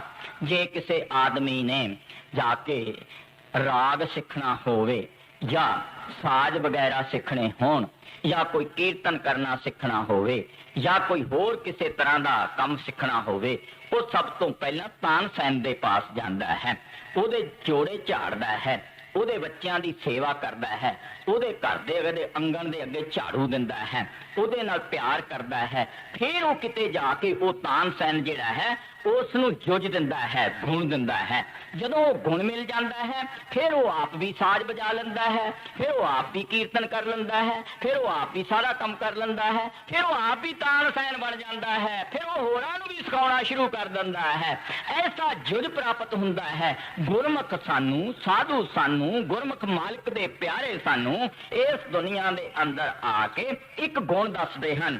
ਜਦ ਤੁਸੀਂ ਕਦੇ ਸੁਖਮਨੀ ਸਾਹਿਬ ਦੀ ਅਖੀਰਲੀ ਅਸ਼ਟਪਦੀ ਪੜ੍ਹ ਕੇ ਦੇਖੋ, ਉਹਦੇ ਵਿੱਚ ਜ਼ਿਕਰ ਆਉਂਦਾ ਹੈ, ਅਖੀਰ ਵਿੱਚ ਆ ਕੇ ਕਿਹਾ ਹੈ ਗੁਣ ਗੋਬਿੰਦ ਨਾਮ ਧੁਨ ਬਾਣੀ ਸਿਮਰਤ ਸਾਸਤ ਵੇਦ ਵਖਾਣੀ। ਕਿੰਨਾ ਸੁੰਦਰ ਸੰਦੇਸ਼ ਹੈ। ਕਹਿੰਦੇ ਗੁਣ ਜਿਹੜਾ ਤਤਸਾਰ ਹੈ, ਗੁਣ ਗੋਬਿੰਦ, ਗੋਬਿੰਦ ਦਾ ਜਿਹੜਾ ਗੁਣ ਹੈ ਉਹ ਕੀ ਹੈ? ਨਾਮ ਧੁਨ ਬਾਣੀ ਸਿਮਰਤ ਸਾਸਤ ਵੇਦ ਵਖਾਣੀ। ਸਿਮਰਤਾ ਸ਼ਾਸਤਰਾਂ ਨੇ ਸਾਰਾ ਕੁਝ ਸਾਰਿਆਂ ਨੇ ਦੱਸਿਆ ਹੈ ਕਿ ਨਾਮ ਜਿਹੜਾ ਹੈ ਉਹ ਗੋਬਿੰਦ ਦੇ ਗੁਣਾਂ ਦਾ ਅਸਲੀ ਤੱਤ ਜਿਹੜਾ ਹੈ ਉਹ ਬਾਣੀ ਇਸ ਜਗ੍ਹਾ ਦੇ ਉੱਤੇ ਨਾਦ ਵੱਜਦਾ ਹੈ। ਇਹ ਇਸ ਜਗ੍ਹਾ ਦੇ ਉੱਤੇ ਜਿਹੜਾ ਉਹ ਨਾਦ ਸਗਲ ਮਤਾਂਤ ਕੇਵਲ ਹਰ ਨਾਮ, ਸਾਰਿਆਂ ਮਤਾਂ ਦਾ ਸਿਰ ਜਿਹੜਾ ਹੈ ਕੋਈ ਮਤ ਨਾਲ ਤਲਕ ਨਹੀਂ ਹੈ, ਕੇਵਲ ਹਰ ਨਾਮ, ਕੇਵਲ ਨਾਮ ਹੈ। ਉਹ ਨਾਮ ਸਾਡੇ ਇਸ ਜਗ੍ਹਾ ਦੇ ਉੱਤੇ ਧਨਕਾਰਾਂ ਦਿੰਦਾ ਹੈ। ਅਸੀਂ ਉਸ ਨਾਮ ਨੂੰ ਪਕੜਨਾ ਹੈ, ਅਸੀਂ ਉਸ ਨਾਮ ਦੇ ਵਿੱਚ ਜਾ ਕੇ ਸਮਾਉਣਾ ਹੈ, ਉਸ ਨਾਮ ਦੀ ਭਗਤੀ ਕਰਨੀ ਹੈ। ਉਹ ਨਾਮ ਸਾਡੇ ਸਾਰਿਆਂ ਦੇ ਇਸ ਜਗ੍ਹਾ ਦੇ ਉੱਤੇ ਹੈ, ਉਹ ਅੱਜ ਦਾ ਨਹੀਂ, ਸਭ ਤੋਂ ਪਹਿਲਾਂ ਨਾਮ ਪ੍ਰਗਟ ਹੋਇਆ ਹੈ। ਨਾਮ ਦੇ ਵਿੱਚੋਂ ਸੰਸਾਰ ਪੈਦਾ ਹੋਇਆ ਹੈ। ਨਾਮੇ ਹੀ ਤੇ ਸਭ ਕੁਛ ਹੋਆ ਬਿਨ ਸਤਿਗੁਰ ਨਾਮ ਨਾ ਜਾਪੇ। ਸ਼ਬਦ ਤੇ ਧਰਤੀ, ਸ਼ਬਦ ਆਕਾਸ਼, ਸ਼ਬਦੇ ਸ਼ਬਦ ਭਿਆ ਪ੍ਰਕਾਸ਼। ਸਗਲੀ ਸ੍ਰਿਸ਼ਟ ਸ਼ਬਦ ਕੇ ਪਾਛੇ, ਨਾਨਕ ਸ਼ਬਦ ਘਟੇ ਘਟ ਆਛੇ। ਉਹ ਸ਼ਬਦ ਘਟ ਘਟ ਦੇ ਵਿੱਚ ਹੈ। ਉਸ ਸ਼ਬਦ ਨੇ ਧਰਤੀ ਬਣਾਈ, ਆਕਾਸ਼ ਬਣਾਈ, ਖੰਡ ਬ੍ਰਹਿਮੰਡ ਬਣਾਏ, ਸਭ ਦੁਨੀਆ ਨੂੰ ਉਸ ਨੇ ਪੈਦਾ ਕੀਤਾ ਹੈ। ਉਹ ਸ਼ਬਦ ਸਾਡੀ ਕਾਇਆ ਦੇ ਅੰਦਰ ਬੋਲਣ ਲੱਗਿਆ ਹੋਇਆ ਹੈ। ਉਹ ਬਾਣੀ ਇਸ ਜਗ੍ਹਾ ਦੇ ਉੱਤੇ ਹੈ। ਉਹ ਸਾਰੇ ਮਤਾਂ ਦਾ, ਮਤਾਂਤਰਾਂ ਦਾ ਤੱਤ ਹੈ। ਉਸ ਚੀਜ਼ ਨੂੰ ਅਸੀਂ ਪਕੜਨਾ ਹੈ, ਉਸ ਗੁਣ ਨੂੰ ਲੈਣਾ ਹੈ। ਉਹ ਗੁਣ ਕਦੋਂ ਪ੍ਰਾਪਤ ਹੁੰਦਾ ਹੈ? ਚੌਥੀ ਪਾਤਸ਼ਾਹੀ ਗੁਰੂ ਰਾਮਦਾਸ ਮਹਾਰਾਜ ਕਹਿੰਦੇ ਹਨ, ਸਤਿਗੁਰ ਗੁਰ ਪੂਰਾ ਅਰਾਧੋ ਸਭ ਕਿਲ ਵਿਖ ਪਾਪ ਗਵਾਇਆ। ਇੱਕ ਪਾਪ ਹੁੰਦੇ ਹਨ, ਇੱਕ ਕਿਲਵਿਕ ਪਾਪ ਹੁੰਦੇ ਹਨ। ਇੱਕ ਤਾਂ ਪਾਪ ਜਿਹੜਾ ਆਮ ਕਰਦਾ ਹੈ, ਜਿਹੜੇ ਸੁੱਤੇ ਸਾਤੋਂ ਹੁੰਦੇ ਹਨ। ਇੱਕ ਕਿਲਵਿਕ ਪਾਪ ਹਨ ਜਿਹੜੇ ਅਸੀਂ ਜਾਣ ਬੁੱਝ ਕੇ ਕਰਦੇ ਹਾਂ। ਉਹਨਾਂ ਨੂੰ ਜਾਣ ਬੁੱਝ ਕੇ ਕਰਨ ਵਾਲਿਆਂ ਨੂੰ ਚੰਡਾਲ ਕਿਹਾ ਜਾਂਦਾ ਹੈ, ਚੰਡਈਆ ਵੀ ਕਿਹਾ ਜਾਂਦਾ ਹੈ। ਉਹ ਪਾਪ ਜਿਹੜਾ ਜੀਵ ਕਰਦਾ ਹੈ ਉਹਨੂੰ ਕਿਲਵਿਕ ਪਾਪ, ਮਹਾ ਉਗਰ ਪਾਪ ਕਹਿ ਕੇ ਯਾਦ ਕੀਤਾ ਹੈ। ਗੁਰਬਾਣੀ ਵਿੱਚ ਆਉਂਦਾ ਹੈ, ਮਹਾ ਉਗਰ ਪਾਪ ਸਾਕਤ ਨਰ ਕੀਨੇ ਮਿਲ ਸਾਧੂ ਲੋਕੀ ਦੀਜੈ। ਬਹੁਤ ਸਾਰੇ ਪਾਪ ਇਸ ਸਾਕਤ ਪੁਰਸ਼ ਨੇ ਕੀਤੇ। ਜਦੋਂ ਇਹ ਸਾਧੂਆਂ ਦੀ ਸੰਗਤ ਵਿੱਚ ਜਾਂਦਾ ਹੈ, ਇਹ 99.9% ਕਰਮਾਂ ਦਾ ਬੋਝਾ ਉਦੋਂ ਫੂਕ ਦਿੰਦੇ ਹਨ। ਫਿਰ ਬਾਕੀ ਕਰਮ ਜਿਹੜੇ ਹੁੰਦੇ ਤ੍ਰਿਕੁਟੀ 'ਚ ਇਕੱਠੇ ਹੋਏ ਹੁੰਦੇ ਹਨ। ਜਦੋਂ ਇਹ ਅਭਿਆਸ ਕਰਕੇ ਸਤਿਗੁਰੂ ਦੇ ਸਰੂਪ ਨੂੰ ਅੰਦਰੋਂ ਪਕੜ ਲੈਂਦਾ ਹੈ, ਸਾਰੇ ਪਾਪਾਂ ਦਾ ਨਾਸ਼ ਹੋ ਜਾਂਦਾ ਹੈ। ਜਦੋਂ ਸਭ ਸ਼ਬਦ ਦੇ ਨਾਲ ਜਾ ਕੇ ਅਸੀਂ ਮਿਲ ਜਾਂਦੇ ਹਾਂ, ਅੰਦਰ ਜਾ ਕੇ ਉਸ ਸ਼ਬਦ ਦੀ ਕਨਕੋਰ ਨੂੰ ਪਕੜ ਲੈਂਦੇ ਹਾਂ। ਕਈ ਦਫਾ ਖਿਆਲ ਆਉਂਦਾ ਹੈ, ਦੇਖੋ ਜੀ ਅਸੀਂ ਸਤਸੰਗੀ ਵੀ ਹਾਂ, ਫਿਰ ਵੀ ਸਾਨੂੰ ਕਿੰਨਾ ਦੁੱਖ ਹੁੰਦਾ ਹੈ, ਕਿੰਨਾ ਕਸ਼ਟ ਹੁੰਦਾ ਹੈ। ਵਿਚਾਰ ਕਰਨ ਦੀ ਜ਼ਰੂਰਤ ਹੈ। ਫਰਜ਼ ਕੀਤਾ ਇੱਕ ਬੋਰੀ ਅਸੀਂ ਖਸਖਸ ਦੀ ਲਿਆ ਕੇ ਘਰ ਦੇ ਵਿੱਚ ਰੱਖੀ ਹੋਈ ਹੈ। ਉਸ ਬੋਰੀ ਨੂੰ ਅਸੀਂ ਖਾਣ ਲੱਗੇ ਹੋਏ ਹਾਂ। ਉਹ ਬੋਰੀ ਦੇ ਵਿੱਚੋਂ ਰੋਜ਼ ਕੱਢਦੇ ਹਾਂ, ਖਾਈ ਚਲੇ ਜਾਂਦੇ ਹਾਂ। ਅਖੀਰ ਨੂੰ ਇੱਕ ਦਿਨ ਘਰ ਵਾਲੀ ਕਹਿੰਦੀ ਹੈ, ਬੋਰੀ ਖਤਮ ਹੋ ਚੁੱਕੀ ਹੈ, ਅੱਜ ਸ਼ਾਮ ਨੂੰ ਖਸਖਸ ਵਰਤਣ ਵਾਸਤੇ ਨਹੀਂ ਹੈ। ਉਹ ਸਿਆਣਾ ਬੰਦਾ ਕਹਿੰਦਾ ਹੈ, ਭੋਲਿਓ ਗੱਲ ਸੁਣੋ, ਇਸ ਬੋਰੀ ਨੂੰ ਪੁੱਠੀ ਕਰਕੇ ਉਲਟਾ ਕੇ ਝਾੜ ਲਵੋ, 2 ਮੁੱਠੀਆਂ ਫੇਰ ਵੀ ਨਿਕਲ ਆਉਂਦੀਆਂ ਹਨ। 2 ਮੁੱਠੀਆਂ ਦੇ ਬੀਜ ਗਿਣ ਕੇ ਦੇਖੋ ਕਿਤਨੇ ਕੁ ਬਣਦੇ ਹਨ। ਅਗਰ ਇਸ ਦੇ ਕਰਮ ਸਾਰੇ ਵੀ ਖਤਮ ਹੋ ਜਾਣ ਤੇ 2 ਮੁੱਠੀਆਂ ਵੀ ਰਹਿ ਜਾਣ ਤਾਂ ਵੀ ਬਹੁਤ ਬਣ ਜਾਂਦੇ ਹਨ। ਏਡੇ ਕਰਮਾਂ ਦਾ ਬੋਝਾ ਇਸ ਜੀਵ ਦੇ ਤ੍ਰਿਕੁਟੀ ਦੇ ਵਿੱਚ ਰੱਖਿਆ ਹੋਇਆ ਹੈ। ਔਰ ਇਹ ਜਦ ਤੱਕ ਸਾਰੇ ਦਾ ਸਾਰਾ ਖਤਮ ਨਹੀਂ ਹੁੰਦਾ, ਤਦ ਤੱਕ ਇਹ ਕਾਲ ਦੀ ਹੱਦ ਨੂੰ ਨਹੀਂ ਟੱਪ ਸਕਦਾ। ਜਦੋਂ ਕਾਲ ਦੀ ਹੱਦ ਟੱਪ ਜਾਵੇਗਾ, ਫਿਰ ਇਹ ਜਦੋਂ ਇਹ ਖਤਮ, ਇਹਦਾ ਕਰਮ ਦਾ ਹਿਸਾਬ ਕਿਤਾਬ ਖਤਮ ਹੋ ਜਾਵੇਗਾ, ਫਿਰ ਇਹ ਕਾਲ ਦੀ ਹੱਦ ਟੱਪ ਕੇ ਆਪਣੇ ਮਾਲਕ ਦੇ ਦੇਸ਼ ਵਿੱਚ ਪਹੁੰਚ ਜਾਵੇਗਾ। ਨੰਦ ਲਾਲ ਨੱਚਦੇ ਹੋਏ ਕਹਿੰਦੇ ਹਨ, ਹੱਦ ਟੱਪ ਬੇਹੱਦ ਹੋ ਗਿਆ, ਪਾਕੇ ਭੇਦ ਪਿਆਰੇ ਦਾ, ਟੁੱਟ ਗਿਆ ਦੁੱਖ ਬੰਧਨ ਸਾਰਾ, ਬੰਦੇ ਉਸ ਵਿਚਾਰੇ ਦਾ, ਉਸ ਦਾ ਦੁੱਖ ਬੰਧਨ ਹੀ ਸਾਰੇ ਦਾ ਸਾਰਾ ਕੱਟ ਜਾਂਦਾ ਹੈ। ਹਿੰਦੁਸਤਾਨ ਦੇ ਅੰਦਰ ਕਿਸੇ ਆਦਮੀ ਨੇ 2 ਲੱਖ ਰੁਪਏ ਕਿਸੇ ਦਾ ਦੇਣਾ ਹੋਵੇ, ਉਹ ਅਮਰੀਕਾ ਚਲਿਆ ਜਾਵੇ, ਹਿੰਦੁਸਤਾਨ ਦਾ ਕੋਈ ਕਾਨੂੰਨ ਉੱਥੇ ਲਾਗੂ ਨਹੀਂ ਹੁੰਦਾ, ਕਿਉਂਕਿ ਉਹ ਤਾਂ ਹੱਦ ਨੂੰ ਟੱਪ ਗਿਆ ਹੈ। ਇਸ ਕਰਕੇ ਮਹਾਤਮਾ ਸਾਨੂੰ ਪਿਆਰ ਦੇ ਵਿੱਚ ਆ ਕੇ ਸਮਝਾਉਂਦੇ ਹਨ ਕਿ ਕਾਲ ਦੀ ਹੱਦ ਟੱਪਣ ਵਾਸਤੇ ਭਰਾਵਾ ਸਾਨੂੰ ਸ਼ਬਦ ਦੀ ਡੋਰ ਪਕੜਨੀ ਪੈਂਦੀ ਹੈ, ਸ਼ਬਦ ਪਕੜਨਾ ਪੈਂਦਾ ਹੈ, ਫਿਰ ਪਾਰਬ੍ਰਹਮ ਦੇ ਵਿੱਚ ਜੀਵ ਜਾਂਦਾ ਹੈ। ਬੜੀ ਉੱਚੀ ਫਿਲਾਸਫੀ ਮਹਾਤਮਾ ਦੀ ਹੈ, ਪੜ੍ਹ ਕੇ ਛੱਡੀ ਜਾਂਦੇ ਹਾਂ। ਹੁਣ ਗੁਰੂ ਸਾਹਿਬ ਸਾਨੂੰ ਬੜੇ ਪਿਆਰ ਦੇ ਨਾਲ ਅਗਲੀਆਂ ਤੁਕਾਂ ਦੇ ਵਿੱਚ ਸਮਝਾਉਂਦੇ ਹਨ। ਹਾਂਜੀ, ਸਹਿਜ ਆਨੰਦ ਹੋਆ ਵਾਗਾ ਭਾਗੀ, ਮਨ ਹਰ ਹਰ ਮੀਠਾ ਅੰਬ ਕਾਜ ਰਚਾਇਆ। ਸਹਿਜ ਆਨੰਦ ਹੋਆ ਬੜ ਭਾਗੀ, ਸਹਿਜ ਆਨੰਦ ਜਿਹੜਾ ਹੈ ਉਹ ਇਸ ਜਗ੍ਹਾ ਦੇ ਉੱਤੇ ਜਾ ਕੇ ਆਉਂਦਾ ਹੈ। ਜਦੋਂ ਸਹਿਜ ਅਵਸਥਾ ਪੱਕਾ ਸਾਨੂੰ ਨੂੰ ਮਿਲ ਜਾਂਦੀ ਹੈ, ਫਿਰ ਅੰਦਰੋਂ ਸਤਿਗੁਰੂ ਦੇ ਸਰੂਪ ਦਾ ਦਰਸ਼ਨ ਹੋ ਜਾਂਦਾ ਹੈ। ਇਸੇ ਕਰਕੇ ਗੁਰੂ ਅਮਰਦਾਸ ਮਹਾਰਾਜ ਜੀ ਨੇ ਕਿਹਾ ਸੀ, ਆਨੰਦ ਭਇਆ ਮੇਰੀ ਮਾਏ ਸਤਿਗੁਰੂ ਮੈਂ ਪਾਇਆ, ਸਤਿਗੁਰ ਤਾਂ ਪਾਇਆ ਸਹਿਜ ਸੇਤੀ ਮਨ ਵਜੀਆਂ ਵਧਾਈਆਂ। ਜਦੋਂ ਸਹਿਜ ਅਵਸਥਾ ਦੇ ਵਿੱਚ ਜਾ ਕੇ ਸਤਿਗੁਰੂ ਦਾ ਸਰੂਪ ਇਸ ਜਗ੍ਹਾ ਦੇ ਉੱਤੇ ਜਾ ਕੇ ਦੇਖਦੇ ਹਾਂ। ਗੁਰੂ ਗੋਬਿੰਦ ਸਿੰਘ ਮਹਾਰਾਜ ਜੀ ਦਾ ਇੱਕ ਸ਼ਿਸ਼ ਸੀ, ਸਿੱਖ ਸੀ, ਉਹਨੇ ਪੜ੍ਹਨਾ ਸ਼ੁਰੂ ਕਰ ਦਿੱਤਾ। ਰੋਜ਼ ਪੜ੍ਹਦਾ ਸੀ। ਇੱਕ ਦਿਨ ਗੁਰੂ ਸਾਹਿਬ ਨੇ ਕਿਹਾ ਕਿ ਇਸ ਨੂੰ ਚੰਗੀ ਤਰ੍ਹਾਂ ਜਿਹੜਾ ਹੈ ਆਨੰਦ ਸਾਹਿਬ ਪੜ੍ਹਾਉਣਾ ਸ਼ੁਰੂ ਕਰਿਓ। ਜਦੋਂ ਉਹਨੂੰ ਆਨੰਦ ਸਾਹਿਬ ਪੜ੍ਹਾਉਣਾ ਸ਼ੁਰੂ ਕੀਤਾ, ਭਾਈ ਨੇ ਕਿਹਾ ਕਹੋ ਆਨੰਦ ਭਇਆ ਮੇਰੀ ਮਾਏ ਸਤਿਗੁਰੂ ਮੈਂ ਪਾਇਆ। ਉਹਨੇ ਇਹ ਕਿਹਾ ਆਨੰਦ ਭਇਆ ਮੇਰੀ ਮਾਏ ਸਤਿਗੁਰੂ ਮੈਂ ਪਾਇਆ। ਜਦੋਂ ਦੂਸਰਾ ਸ਼ਬਦ ਉਹਨੇ ਕਹਾਉਣਾ ਸ਼ੁਰੂ ਕਰ ਦਿੱਤਾ, ਉਹਨੇ ਦੋਏ ਹੱਥ ਖੜੇ ਕਰ ਦਿੱਤੇ, ਕਹਿੰਦਾ ਅੱਗੇ ਪੜ੍ਹਨ ਦੀ ਜ਼ਰੂਰਤ ਨਹੀਂ ਹੈ। ਉਹਨੇ ਕਿਹਾ ਕਿਉਂ? ਕਹਿੰਦਾ ਜਦ ਸਤਿਗੁਰੂ ਪਾਇਆ ਗਿਆ ਫਿਰ ਅੱਗੇ ਪੜ੍ਹਨ ਦੀ ਕੀ ਜ਼ਰੂਰਤ ਹੈ? ਕਿਸ ਪਾਸੇ ਉਲਝਣਾ ਹੈ? ਸਤਿਗੁਰੂ ਦਾ ਅੰਦਰ ਜਦੋਂ ਪ੍ਰਗਟ ਹੋ ਜਾਂਦਾ ਹੈ, ਸਾਰੀਆਂ ਗੱਲਾਂ ਹੀ ਖਤਮ ਹੋ ਜਾਂਦੀਆਂ ਹਨ। ਇਸ ਜਗ੍ਹਾ ਦੇ ਉੱਤੇ ਉਹ ਸਤਿਗੁਰੂ ਦਾ ਸਰੂਪ ਆਉਂਦਾ ਹੈ। ਗੁਰੂ ਗੋਬਿੰਦ ਸਿੰਘ ਨੇ ਇਸੇ ਕਰਕੇ ਆਪਣੇ ਅਕਾਲ ਉਸਤਤ ਦੇ ਵਿੱਚ ਜ਼ਿਕਰ ਕੀਤਾ ਸੀ, ਖਾਲਸਾ ਮੇਰਾ ਰੂਪ ਹੈ ਖਾਲਸੇ ਮੈਂ ਹੂੰ ਕਰੂ ਨਿਵਾਸ, ਖਾਲਸਾ ਮੇਰਾ ਰੂਪ ਹੈ ਔਰ ਖਾਲਸੇ ਦੇ ਅੰਦਰ ਮੈਂ ਬੈਠਾ ਹੋਇਆ ਹਾਂ। ਉਹ ਕਿੱਥੇ ਬੈਠਾ ਹੋਇਆ ਹੈ? ਇਸ ਜਗ੍ਹਾ ਦੇ ਉੱਤੇ 10ਵੇਂ ਦੁਆਰ ਦੇ ਉੱਤੇ ਬੈਠਾ ਹੋਇਆ ਹੈ। ਉਹਦਾ ਤਸੱਵਰ, ਉਹਦਾ ਸਰੂਪ, ਉਹਦਾ ਨੂਰ ਇਸ ਜਗ੍ਹਾ ਦੇ ਉੱਤੇ ਹੈ। ਜਦੋਂ ਟਾਕੀ ਖੁੱਲ ਜਾਂਦੀ ਹੈ, ਜਦੋਂ ਦਰਵਾਜ਼ਾ ਖੁੱਲ ਜਾਂਦਾ ਹੈ, ਅੰਦਰ ਨੂਰ ਹੀ ਨੂਰ ਹੋ ਜਾਂਦਾ ਹੈ। ਇਸ ਜਗ੍ਹਾ ਦੀ ਟਾਕੀ ਖੋਲਣ ਦੀ ਜ਼ਰੂਰਤ ਹੈ, ਇਸ ਜਗ੍ਹਾ ਦਾ ਦਰਵਾਜ਼ਾ ਖੋਲਣ ਦੀ ਜ਼ਰੂਰਤ ਹੈ। ਲੇਕਿਨ ਯਾਦ ਰੱਖਣ ਵਾਲੀ ਗੱਲ ਹੈ, ਇਸ ਦਰਵਾਜ਼ੇ ਦੇ ਉੱਤੇ ਕਿਹੜੀਆਂ ਪਾਵਰਾਂ ਖੜੀਆਂ ਕੀਤੀਆਂ ਹੋਈਆਂ ਹਨ। ਸਭ ਤੋਂ ਪਹਿਲਾਂ ਕਾਮ ਖੜਾ ਕੀਤਾ ਹੋਇਆ ਹੈ। ਕਬੀਰ ਸਾਹਿਬ ਮਹਾਰਾਜ ਕਹਿੰਦੇ ਕਾਮ ਕਵਾੜ ਦਾ, ਉਸ ਦਰਵਾਜ਼ੇ ਦਾ ਜਿਹੜਾ ਹੈ ਪਹਿਰੇਦਾਰ ਹੈ। ਕਾਮ ਕਵਾੜੀ ਦੁੱਖ ਸੁੱਖ ਦਰਵਾਨੀ, ਦੁੱਖ ਔਰ ਸੁੱਖ ਦਰਵਾਨ ਦੇ ਖੜੇ ਹੋਏ ਹਨ। ਪਾਪ ਪੁੰਨ ਦਰਵਾਜ਼ਾ, ਪਾਪ ਔਰ ਪੁੰਨ ਦਾ ਦਰਵਾਜ਼ਾ ਲੱਗਿਆ ਹੋਇਆ ਹੈ। ਕ੍ਰੋਧ ਪ੍ਰਧਾਨ, ਕ੍ਰੋਧ ਜ਼ਬਰਦਸਤ ਆਉਂਦਾ ਹੈ, ਉਹ ਸਤਸੰਗੀਆਂ ਨੂੰ ਵੀ ਆਉਂਦਾ ਹੈ, ਉਹ ਗੈਰ ਸਤਸੰਗੀਆਂ ਨੂੰ ਵੀ ਆਉਂਦਾ ਹੈ। ਉਹ ਜਿਨ੍ਹਾਂ ਨੂੰ ਆਉਂਦਾ ਹੈ ਜਲਾ ਕੇ ਰੱਖ ਦਿੰਦਾ ਹੈ, ਤਬਾਹ ਕਰਕੇ ਰੱਖ ਦਿੰਦਾ ਹੈ।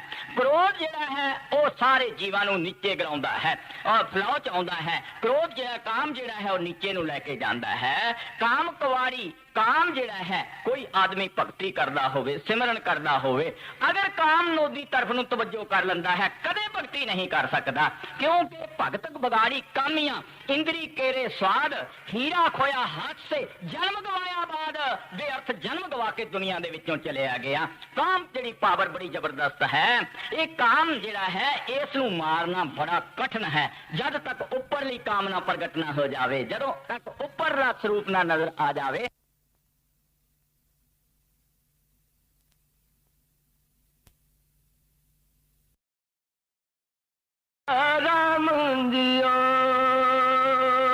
ਹੁਣ परमार्थ ਦਾ दूसरा गेड़ा शुरू हो गया है, दूसरी मंजिल शुरू हो गई है। आपने कहा है हर दूजड़ी लाव सतगुर पुरख मिलाया, सतगुर पुरख ਦਾ ਮਿਲਾਪ ਹੋ ਗਿਆ। ਸਤਗੁਰ ਪੁਰਖ ਦੇ ਨਾਲ ਸਾਡੀ ਅਟੈਚਮੈਂਟ ਹੋ ਗਈ ਹੈ। ਸਤਗੁਰ ਪੁਰਖ ਭਾਵੇਂ ਅਸੀਂ ਇਸ ਦੁਨੀਆ ਦੇ ਅੰਦਰ ਗ੍ਰਸਤੀ ਹੋਈਏ, ਭਾਵੇਂ ਤਿਆਗੀ ਹੋਈਏ, ਇਸ ਨਾਲ ਕੋਈ ਤਲਕ ਨਹੀਂ ਹੈ। ਤਿਆਗੀ ਹੋ ਕੇ ਵੀ ਅਸੀਂ ਭਗਤੀ ਕਰ ਸਕਦੇ ਹਾਂ, ਗ੍ਰਸਤੀ ਹੋ ਕੇ ਵੀ ਕਰ ਸਕਦੇ ਹਾਂ। ਪਰ ਗ੍ਰਸਤ ਨੂੰ ਸਾਧੂ ਸੰਤ ਮਹਾਤਮਾ ਨੇ ਅਪਣਾਇਆ ਹੈ। ਗ੍ਰਸਤ ਦੇ ਵਿੱਚ ਬੈਠ ਕੇ ਉਸ ਮਾਲਕ ਦੀ ਭਗਤੀ ਅੱਛੀ ਤਰ੍ਹਾਂ ਕੀਤੀ ਜਾ ਸਕਦੀ ਹੈ। ਸਾਡੀਆਂ ਲੋੜਾਂ ਘਰ ਦੇ ਵਿੱਚ ਪੂਰੀਆਂ ਹੋ ਸਕਦੀਆਂ ਹਨ। ਛੇਵੀਂ ਪਾਤਸ਼ਾਹੀ ਗੁਰੂ ਹਰਗੋਬਿੰਦ ਸਿੰਘ ਨੇ ਕਿਹਾ ਸੀ, ਔਰਤ ਈਮਾਨ ਹੈ, ਪੁੱਤਰ ਨਿਸ਼ਾਨ ਹੈ, ਦੌਲਤ ਗੁਜਰਾਨ ਹੈ, ਫਕੀਰ ਨਾ ਹਿੰਦੂ ਨਾ ਮੁਸਲਮਾਨ ਹੈ।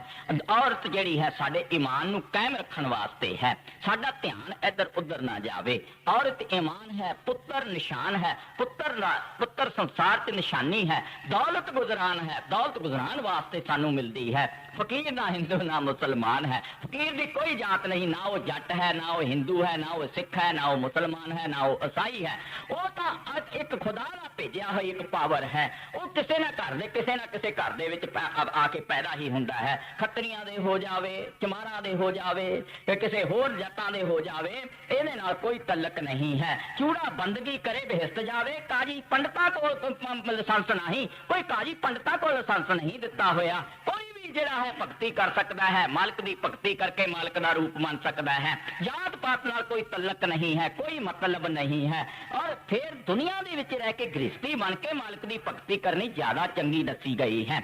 ਗੁਰੂ ਨਾਨਕ ਸਾਹਿਬ ਮਹਾਰਾਜ ਜੀ ਜਦੋਂ ਉਦਾਸੀ ਬਾਣਾ ਉਤਾਰ ਕੇ ਆਪਣੇ ਘਰ ਆ ਕੇ ਪਹੁੰਚ ਗਏ, ਉਹ ਗੋਰਖਨਾਥ ਨੇ ਆਪਣੇ ਬੰਦੇ ਭੇਜੇ। ਜਦ ਵਕਤ ਉੱਥੇ ਆ ਕੇ ਪਹੁੰਚੇ, ਉਹਨਾਂ ਦੇ ਬੰਦਿਆਂ ਨੇ ਕਾਫੀ ਸਾਰਿਆਂ ਨੇ ਸਵਾਲ ਕੀਤਾ। ਭੰਗਰਨਾਥ ਜੋਗੀ ਜਿਹੜਾ ਸੀ ਉਹ ਗੁਰੂ ਨਾਨਕ ਸਾਹਿਬ ਮਹਾਰਾਜ ਜੀ ਦੇ ਨਾਲ ਸਵਾਲ ਜਵਾਬ ਕਰਦਾ ਹੈ। ਭਾਈ ਗੁਰਦਾਸ ਦੀਆਂ 12 ਦੇ ਵਿੱਚ ਜ਼ਿਕਰ ਆਉਂਦਾ ਹੈ, ਪੁੱਛੇ ਜੋਗੀ ਭੰਗਰਨਾਥ ਦੁੱਧ ਵਿੱਚ ਕਿਉਂ ਕਾਂਜੀ ਪਾਈ, ਫਿੱਟਿਆ ਚਾਟਾ ਦੁੱਧ ਦਾ, ਰਿੜਕਿਆ ਮੱਖਣ ਹੱਥ ਨਾ ਆਈ। ਦੇਖੋ ਕਿੱਡਾ ਉੱਚਾ ਸੰਦੇਸ਼ ਦਿੱਤਾ ਹੈ, ਕਿਸ ਤਰ੍ਹਾਂ ਸਮਝਾਇਆ ਹੈ। ਭਾਈ ਗੁਰਦਾਸ ਕਹਿੰਦੇ ਹਨ ਕਿ ਭੰਗਰਨਾਥ ਗੁਰੂ ਨਾਨਕ ਸਾਹਿਬ ਨੂੰ ਕਹਿੰਦਾ ਹੈ, ਤੈਂ ਦੁੱਧ ਦੇ ਵਿੱਚ ਕਾਂਜੀ ਪਾ ਦਿੱਤੀ ਹੈ।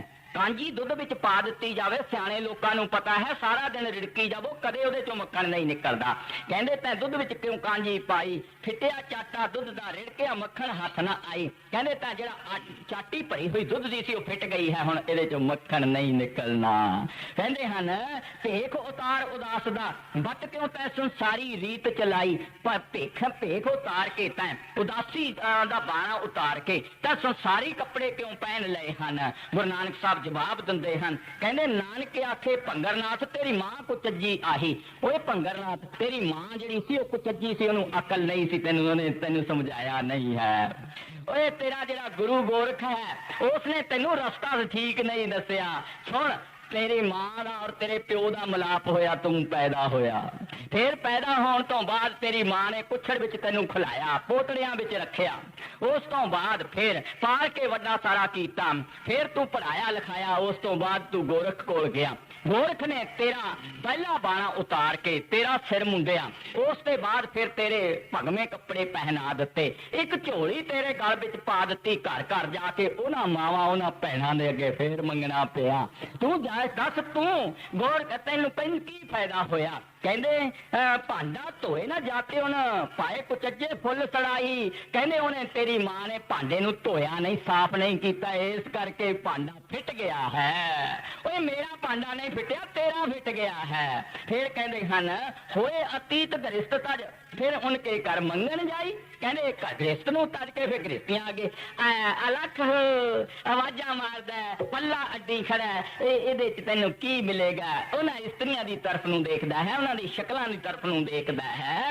ਦੇਖ ਲਓ, ਫਿਰ ਮਨ ਬਾਰ-ਬਾਰ ਗਿਰਦਾ ਹੈ। ਕੋਲੀ ਗੇਰੂ ਰੰਗ ਚੜਾਇਆ, ਵਸਤਰ ਭੇਖ ਪਖਾਰੀ, ਕਾਪੜ ਪਾੜ ਬਣਾਈ, ਖਿੰਥਾ ਝੋਲੀ ਮਾਇਆ ਧਾਰੀ, ਹਾਥ ਕਮੰਡਲ ਕਾਪਟਿਆ, ਮਨ ਤ੍ਰਿਸ਼ਨਾ ਉਪਜੀ ਭਾਰੀ, ਇਸਤਰੀ ਤਜ ਕਰ ਕਾਮ ਵਿਆਪਿਆ ਚਿਤ ਲਾਇਆ ਪਰ ਨਾਰੀ, ਸਿੱਖ ਕੀਏ ਕਰ ਸ਼ਬਦ ਨਚੀਨੇ ਲੰਪਟ ਹੈ ਬਾਜ਼ਾਰੀ, ਨਾਮ ਬਿਨਾ ਨੇ ਝੂਠ ਸਨਾਨਕ ਸੱਚੀ ਤਰਤ ਉਤਾਰੀ। ਨਾਮ ਤੋਂ ਬਗੈਰ ਛੁਟਕਾਰਾ ਹੋਣ ਦਾ ਸਵਾਲ ਹੀ ਪੈਦਾ ਨਹੀਂ ਹੁੰਦਾ। ਜਦ ਤੱਕ ਨਾਮ ਪ੍ਰਗਟ ਨਹੀਂ ਹੁੰਦਾ, ਗੁਰਮੁਖਾਂ ਦੀ ਸੰਗਤ ਦੇ ਵਿੱਚ ਨਹੀਂ ਜਾਂਦਾ, ਜੋ ਮਰਜੀ ਭੇਖ ਦਿਖਾਈ ਜਾਵੇ, ਜੋ ਮਰਜੀ ਸ਼ਕਲਾਂ ਬਣਾਈ ਜਾਵੇ, ਕਿਸੇ ਫਾਇਦੇ ਕੋਈ ਫਾਇਦਾ ਨਹੀਂ ਹੈ। ਇਸ ਕਰਕੇ ਪਿਆਰ ਦੇ ਨਾਲ ਸਮਝਾਉਂਦੇ ਹਨ, ਨਿਰਭਉ ਭੈ ਮਨ ਹਉਮੈ ਮੈਲ ਗਵਾਇਆ। ਬਲਰਾਮ ਜੀਓ, ਜਦੋਂ ਇਹ ਗੁਰਮੁਖਾਂ ਦੀ ਸੰਗਤ ਦੇ ਵਿੱਚ ਜਾ ਕੇ ਅੰਦਰ ਉਸ ਵਸਤੂ ਨੂੰ ਪ੍ਰਗਟ ਕਰ ਲੈਂਦਾ ਹੈ, ਨਿਰਭਉ ਹੋ ਜਾਂਦਾ ਹੈ, ਨਿਰਵੈਰ ਹੋ ਜਾਂਦਾ ਹੈ। ਨਾ ਕੋਈ ਮਤ ਦਾ ਝਗੜਾ, ਨਾ ਕੋਈ ਮਜ਼ਹਬ ਦਾ ਝਗੜਾ, ਮੈਲ ਹਉਮੈ ਦੀ ਖਤਮ ਹੋ ਜਾਂਦੀ ਹੈ, ਮੈਂ ਮੇਰੀ ਅੰਦਰੋਂ ਨਿਕਲ ਜਾਂਦੀ ਹੈ। ਫਿਰ ਤੂੰ ਹੀ ਤੂੰ ਕਰਨਾ ਸ਼ੁਰੂ ਕਰ ਦਿੰਦਾ ਹੈ। ਜਿੱਧਰ ਦੇਖਦਾ ਪਰਮਾਤਮਾ ਹੀ ਪਰਮਾਤਮਾ ਨਜ਼ਰ ਆਉਂਦਾ ਹੈ, ਘੱਟ ਘੱਟ ਦੇ ਵਿੱਚ ਪ੍ਰੀਤਮ ਨਜ਼ਰ ਆਉਂਦਾ ਹੈ। ਫਿਰ ਇਹ ਕਿਸ ਨੂੰ ਮੰਦਾ ਕਹੇ, ਕਿਸ ਨੂੰ ਚੰਗਾ ਕਹੇ, ਕਿਸ ਨੂੰ ਭਲਾ ਕਹੇ, ਕਿਸ ਨੂੰ ਬੁਰਾ ਕਹੇ। ਇਸ ਕਰਕੇ ਮਹਾਤਮਾ ਸਾਨੂੰ ਪਿਆਰ ਦੇ ਨਾਲ ਸਮਝਾਉਂਦੇ ਹਨ। ਇੱਕ ਬੰਦਾ ਮੇਰੇ ਕੋਲ ਆਇਆ, ਕਹਿਣ ਲੱਗਿਆ, ਕਹਿੰਦਾ ਭਾਈ ਸਾਹਿਬ ਤੁਸੀਂ ਕੱਲ ਸਤਸੰਗ ਦੇ ਵਿੱਚ ਕਿਹਾ ਸੀ ਕਿ ਕਿਸੇ ਨਾਲ ਸੇ ਨਫ਼ਰਤ ਨਹੀਂ ਕਰਦਾ, ਕਿਸੇ ਨੂੰ ਕੁਝ ਬੜਾ ਭਲਾ ਨਹੀਂ ਕਹਿੰਦਾ ਮੈਂ ਕੱਲ ਆਪਣੇ ਬੱਚੇ ਨੂੰ ਤਾੜਿਆ ਸੀ, ਇਹ ਵੀ ਕਹਿੰਦਾ ਫਿਰ ਤਾੜਨਾ ਚਾਹੀਦਾ ਕਿ ਨਹੀਂ ਚਾਹੀਦਾ। ਮੈਂ ਕਿਹਾ ਇਸਤਰੀ ਘੋੜਾ ਪੁੱਤਰ ਜਿਹੜੇ ਤਾਂ ਤਾੜਨ ਦੇ ਹੀ ਅਧਿਕਾਰੀ ਹਨ, ਇਹਨਾਂ ਨੂੰ ਤਾੜਨ ਦੀ ਵੀ ਜ਼ਰੂਰਤ ਪੈਂਦੀ ਹੈ। ਜਦ ਤੱਕ ਇਹਨਾਂ ਨੂੰ ਸਮਝਾਈਏ ਨਾ, ਤਦ ਤੱਕ ਇਹਨਾਂ ਨੂੰ ਸਮਝ ਵੀ ਨਹੀਂ ਆਉਂਦੀ। ਇਹਦਾ ਮਤਲਬ ਇਹ ਨਹੀਂ ਲੈ ਕੇ ਬੈਠ ਜਾਣਾ ਕਿ ਬੱਚਿਆਂ ਨੂੰ ਨਹੀਂ ਸਮਝਾਉਣਾ, ਜਾਂ ਇਸਤਰੀ ਨੂੰ ਨਹੀਂ ਸਮਝਾਉਣਾ, ਜਾਂ ਘੋੜੇ ਨੂੰ ਘੋੜਾ ਦੌੜਿਆ ਫਿਰਦਾ ਉਹਨੂੰ ਨਹੀਂ ਪਕੜਨਾ। ਮਹਾਤਮਾ ਸਾਨੂੰ ਸੰਤ ਮਤ ਦੀ ਗੱਲ ਸਮਝਾਉਂਦੇ ਹਨ, ਸੰਤ ਮਤ ਦੀ ਫਿਲਾਸਫੀ ਸਮਝਾਉਂਦੇ ਹਨ। ਦੁਨੀਆ 'ਚ ਰਹਿਣਾ ਹੈ, ਸੂਰਮੇ ਔਰ ਬਹਾਦਰ ਬਣਨ ਦੀ ਜ਼ਰੂਰਤ ਹੈ, ਸੱਚਾਈ ਨੂੰ ਪਕੜਨ ਦੀ ਜ਼ਰੂਰਤ ਹੈ। ਇਸ ਕਰਕੇ ਮਹਾਤਮਾ ਪਿਆਰ ਨਾਲ ਦੱਸਦੇ ਹਨ। ਹੁਣ ਅੱਗੇ ਖੋਲ ਕੇ ਦੱਸਣਗੇ। ਹਾਂਜੀ, ਨਿਰਮਲ ਭਉ ਪਾਇਆ, ਹਰ ਗੁਣ ਗਾਇਆ, ਹਰ ਵੇਖੇ राम हदूर हर आत्म राम पुसारिया स्वामी सरबर भरपूर अंतर बाहर हर प्रभु को मिल हर जन मंगल गाए जन नानक दूजी लाव चलाई अनहद शब्द जाए। ਜਦੋਂ ਸਮਝ ਆਉਣੀ ਸ਼ੁਰੂ ਹੋ ਜਾਵੇ। ਚੌਥੀ ਪਾਤਸ਼ਾਹੀ ਗੁਰੂ ਰਾਮਦਾਸ ਮਹਾਰਾਜ ਜੀ ਕਹਿੰਦੇ ਹਨ ਨਿਰਭਉ ਪਾਇਆ ਹਰ ਗੁਣ ਗਾਇਆ ਹਰ ਵੇਖੇ ਰਾਮ ਹਦੂਰੇ। ਜਦੋਂ ਇਹ ਨਿਰਭਉ ਨਿਰਵੈਰ ਹੋ ਜਾਂਦਾ ਹੈ, ਅਕਾਲ ਪੁਰਖ ਮਾਲਕ ਨਿਰੰਕਾਰ ਜਿਹੜਾ ਹੈ ਇਹਦੇ ਅੰਦਰ ਇਸ ਨੂੰ ਨਜ਼ਰ ਆਉਣਾ ਸ਼ੁਰੂ ਹੋ ਜਾਂਦਾ ਹੈ। ਫਿਰ ਕੀ ਕਹਿੰਦੇ ਹਨ ਆਪ? ਕਹਿੰਦੇ ਹਰ ਆਤਮ ਨਾਮ ਪਸਾਰਿਆ स्वामी ਸਰਬ ਰਿਹਾ ਭਰਪੂਰੇ। ਸੇ ਸਾਰੀ ਦੁਨੀਆ ਦੇ ਵਿੱਚ ਕੁੱਲ ਆਲਮ ਦੇ ਵਿੱਚ ਇਸ ਨੂੰ ਪਰਮਾਤਮਾ ਨਜ਼ਰ ਆਉਂਦਾ ਹੈ। ਘੱਟ ਘੱਟ ਦੇ ਵਿੱਚ ਇਸ ਨੂੰ ਪਰਮਾਤਮਾ ਨਜ਼ਰ ਆਉਂਦਾ ਹੈ। ਤਿਰਨ ਤਿਰਨ ਦੇ ਵਿੱਚ ਇਸ ਨੂੰ ਪਰਮਾਤਮਾ ਨਜ਼ਰ ਆਉਂਦਾ ਹੈ। ਫਿਰ ਆਪ ਕਹਿੰਦੇ ਹਨ, ਕਹਿੰਦੇ ਅੰਤਰ ਬਾਹਰ ਹਰ ਪ੍ਰਭ ਏਕੋ ਮਿਲ ਹਰ ਗੁਣ ਮੰਗਲ ਗਾਏ ਜਨ ਨਾਨਕ ਦੂਜੀ ਲਾਲ ਚਲਾਈ ਅਨਹਦ ਸ਼ਬਦ ਬਜਾਏ। ਜਦੋਂ ਅਨਹਦ ਸ਼ਬਦ ਇਸ ਜਗ੍ਹਾ ਦੇ ਉੱਤੇ ਵੱਜ ਜਾਂਦਾ ਹੈ, ਇਹ ਯਾਦ ਰੱਖਣ ਵਾਲੀ ਗੱਲ ਹੈ, ਫਿਰ ਸਾਡਾ ਸਾਰਾ ਕਾਰਜ ਸਿੱਧ ਹੋ ਜਾਂਦਾ ਹੈ। ਇਹ ਯਾਦ ਰੱਖਣ ਵਾਲੀ ਗੱਲ ਹੈ ਕਿ ਜਦੋਂ ਨਾਦ ਵੱਜ ਜਾਂਦਾ ਹੈ ਇਹ ਪੂਰਨ ਸਿੱਖ ਬਣ ਜਾਂਦਾ ਹੈ। ਜਦੋਂ ਅੰਦਰ ਜੋਤ ਜਗ ਜਾਂਦੀ ਹੈ ਇਹ ਪੂਰਨ ਖਾਲਸ ਬਣ ਜਾਂਦਾ ਹੈ। ਪੂਰਨ ਜੋਤ ਜਗੇ ਘਟ ਮੈਂ ਤੇ ਖਾਲਸ ਤਾਹੇ ਨਖਾਲਸ ਜਾਣੇ। ਫਿਰ ਇਹ ਖਾਲਸ ਬਣ ਜਾਂਦਾ ਹੈ। ਅੰਤਰ ਜੋਤ ਨਿਰੰਤਰ ਬਾਣੀ ਸੱਚੇ ਸਾਹਿਬ ਸਿਉ ਲਿਵ ਲਾਈ। ਫਿਰ ਸਾਡੀ ਲਿਵ ਅੰਦਰ ਸੰਤਮਤ ਦੇ ਨਾਲ ਗੁਰਮੁਖਾਂ ਦੇ ਨਾਲ ਉਸ ਪਰਮਾਤਮਾ ਦੇ ਨਾਲ ਲੱਗ ਜਾਂਦੀ ਹੈ। ਅੰਦਰੋਂ ਇਸ ਜਗ੍ਹਾ ਤੇ ਸਵਾਦ ਆਨੰਦ ਆਉਣਾ ਸ਼ੁਰੂ ਹੋ ਜਾਂਦਾ ਹੈ। ਇਸ ਜਗ੍ਹਾ ਤਾਂ ਅੰਮ੍ਰਿਤ ਅਸੀਂ ਆਤਮਾ ਸਾਡੀ ਪੀਣ ਲੱਗ ਜਾਂਦੀ ਹੈ। ਆਤਮਾ ਅਮਰ ਹੋ ਜਾਂਦੀ ਹੈ। ਫਿਰ ਇਹ ਗਿਰ ਨਹੀਂ ਸਕਦਾ। ਜੇਕਰ ਇਹ ਕਿਤੇ ਵੀ ਦੁੱਖਾਂ ਦੇ ਵਿੱਚ ਕਲੇਸ਼ਾਂ ਦੇ ਵਿੱਚ ਵੀ ਪੈ ਜਾਵੇ, ਸੰਤ ਨਾ ਛੋੜੇ ਸੰਤੀ ਕੋਟਕ ਮਿਲੇ ਅਸੰਤ। ਭੈੜੇ ਲੋਕ ਵੀ ਇਸ ਨੂੰ ਮਿਲ ਜਾਣ, ਇਹ ਫਿਰ ਇੱਕੋ ਹੀ ਗੱਲ ਪਕੜ ਲੈਂਦਾ ਹੈ। ਭਾਵੇਂ ਇਹ ਕੰਜਰਾਂ ਦੇ ਘਰ ਵਸੇ, ਭਾਵੇਂ ਨਿਕੰਮਿਆਂ ਦੇ ਘਰ ਵਸੇ, ਕਿਤੇ ਵੀ ਵਸਦਾ ਹੋਵੇ, ਇਸ ਨੂੰ ਇੱਕੋ ਹੀ ਗੱਲ ਦਾ ਪਤਾ ਲੱਗ ਜਾਂਦਾ ਹੈ। ਇਹ ਕਹਿੰਦਾ ਇਹ ਸਾਰੀ ਦੁਨੀਆ ਨੂੰ ਸੋਚਦਾ ਹੈ ਇਹ ਦੁਨੀਆ ਮਿੱਥਿਆ ਹੈ। ਇਹ ਸੰਸਾਰ ਦੇ ਜੀਵ ਜਿਹੜੇ ਹਨ ਇਹ ਮਨ ਬੁੱਧੀ ਦੇ ਦਾਇਰੇ ਵਿੱਚ ਆਏ ਹੋਏ ਹਨ। ਉਹ ਪਰਮਾਤਮਾ ਦੀ ਭਗਤੀ ਕਰਕੇ ਪਰਮਾਤਮਾ ਦਾ ਰੂਪ ਹੋ ਜਾਂਦਾ ਹੈ। ਜੇਕਰ ਨਾ ਉੱਪਰ ਪਹੁੰਚਿਆ ਹੋਵੇ ਤਾਂ ਪਤਾ ਨਹੀਂ ਕਦੋਂ ਗਿਰ ਜਾਵੇ। ਤੁਸੀਂ ਦੇਖੋ ਗੁਰੂ ਗੋਬਿੰਦ ਸਿੰਘ ਮਹਾਰਾਜ ਜੀ ਦੇ ਜ਼ਮਾਨੇ ਦੀ ਗੱਲ ਹੈ। ਗੁਰੂ ਗੋਬਿੰਦ ਸਿੰਘ ਮਹਾਰਾਜ ਜੀ ਅਨੰਦਪੁਰ ਸਾਹਿਬ ਦੇ ਵਿੱਚ ਬੈਠੇ ਹੋਏ ਸੀ। ਪਸੌਰ ਦੀ ਤਰਫ ਤੇ ਬਹੁਤ ਸਾਰੇ ਪਸੌਰੀ ਆਏ। ਉਹਨਾਂ ਨੇ ਆ ਕੇ ਮੱਥੇ ਟੇਕੇ, ਸਾਰੇ ਲਾਈਨ ਲਾ ਕੇ ਅੱਗੇ ਬੈਠ ਗਏ। ਮਹਾਰਾਜ ਜੀ ਨੇ ਦੇਖਿਆ, ਪਹਿਰਾਵਾ ਦੇਖ ਕੇ ਉਹਨਾਂ ਨੂੰ ਅੱਗੇ ਬੁਲਾ ਲਿਆ, ਕਿਉਂਕਿ ਹਰ ਜਗ੍ਹਾ ਦਾ ਪਹਿਰਾਵਾ ਅਲੱਗਾ ਅਲੱਗਾ ਹੈ। ਜਿਸ ਤਰ੍ਹਾਂ ਡੇਰੇ ਤੁਸੀਂ ਦੇਖਿਆ ਹੋਵੇਗਾ, ਪਹਾੜ ਦੇ ਲੋਕਾਂ ਦਾ ਪਹਿਰਾਵਾ ਹੋਰ ਹੁੰਦਾ ਹੈ, ਯੂਪੀ ਦੇ ਇਲਾਕੇ ਦਾ, ਇੱਧਰੋਂ ਬੜੇ ਦੂਰ ਮਹਾਰਾਸ਼ਟਰ ਵਗੈਰਾ ਦੇ ਲੋਕ ਆਉਂਦੇ ਹਨ, ਉਹਨਾਂ ਦਾ ਪਹਿਰਾਵਾ ਹੋਰ ਹੁੰਦਾ ਹੈ।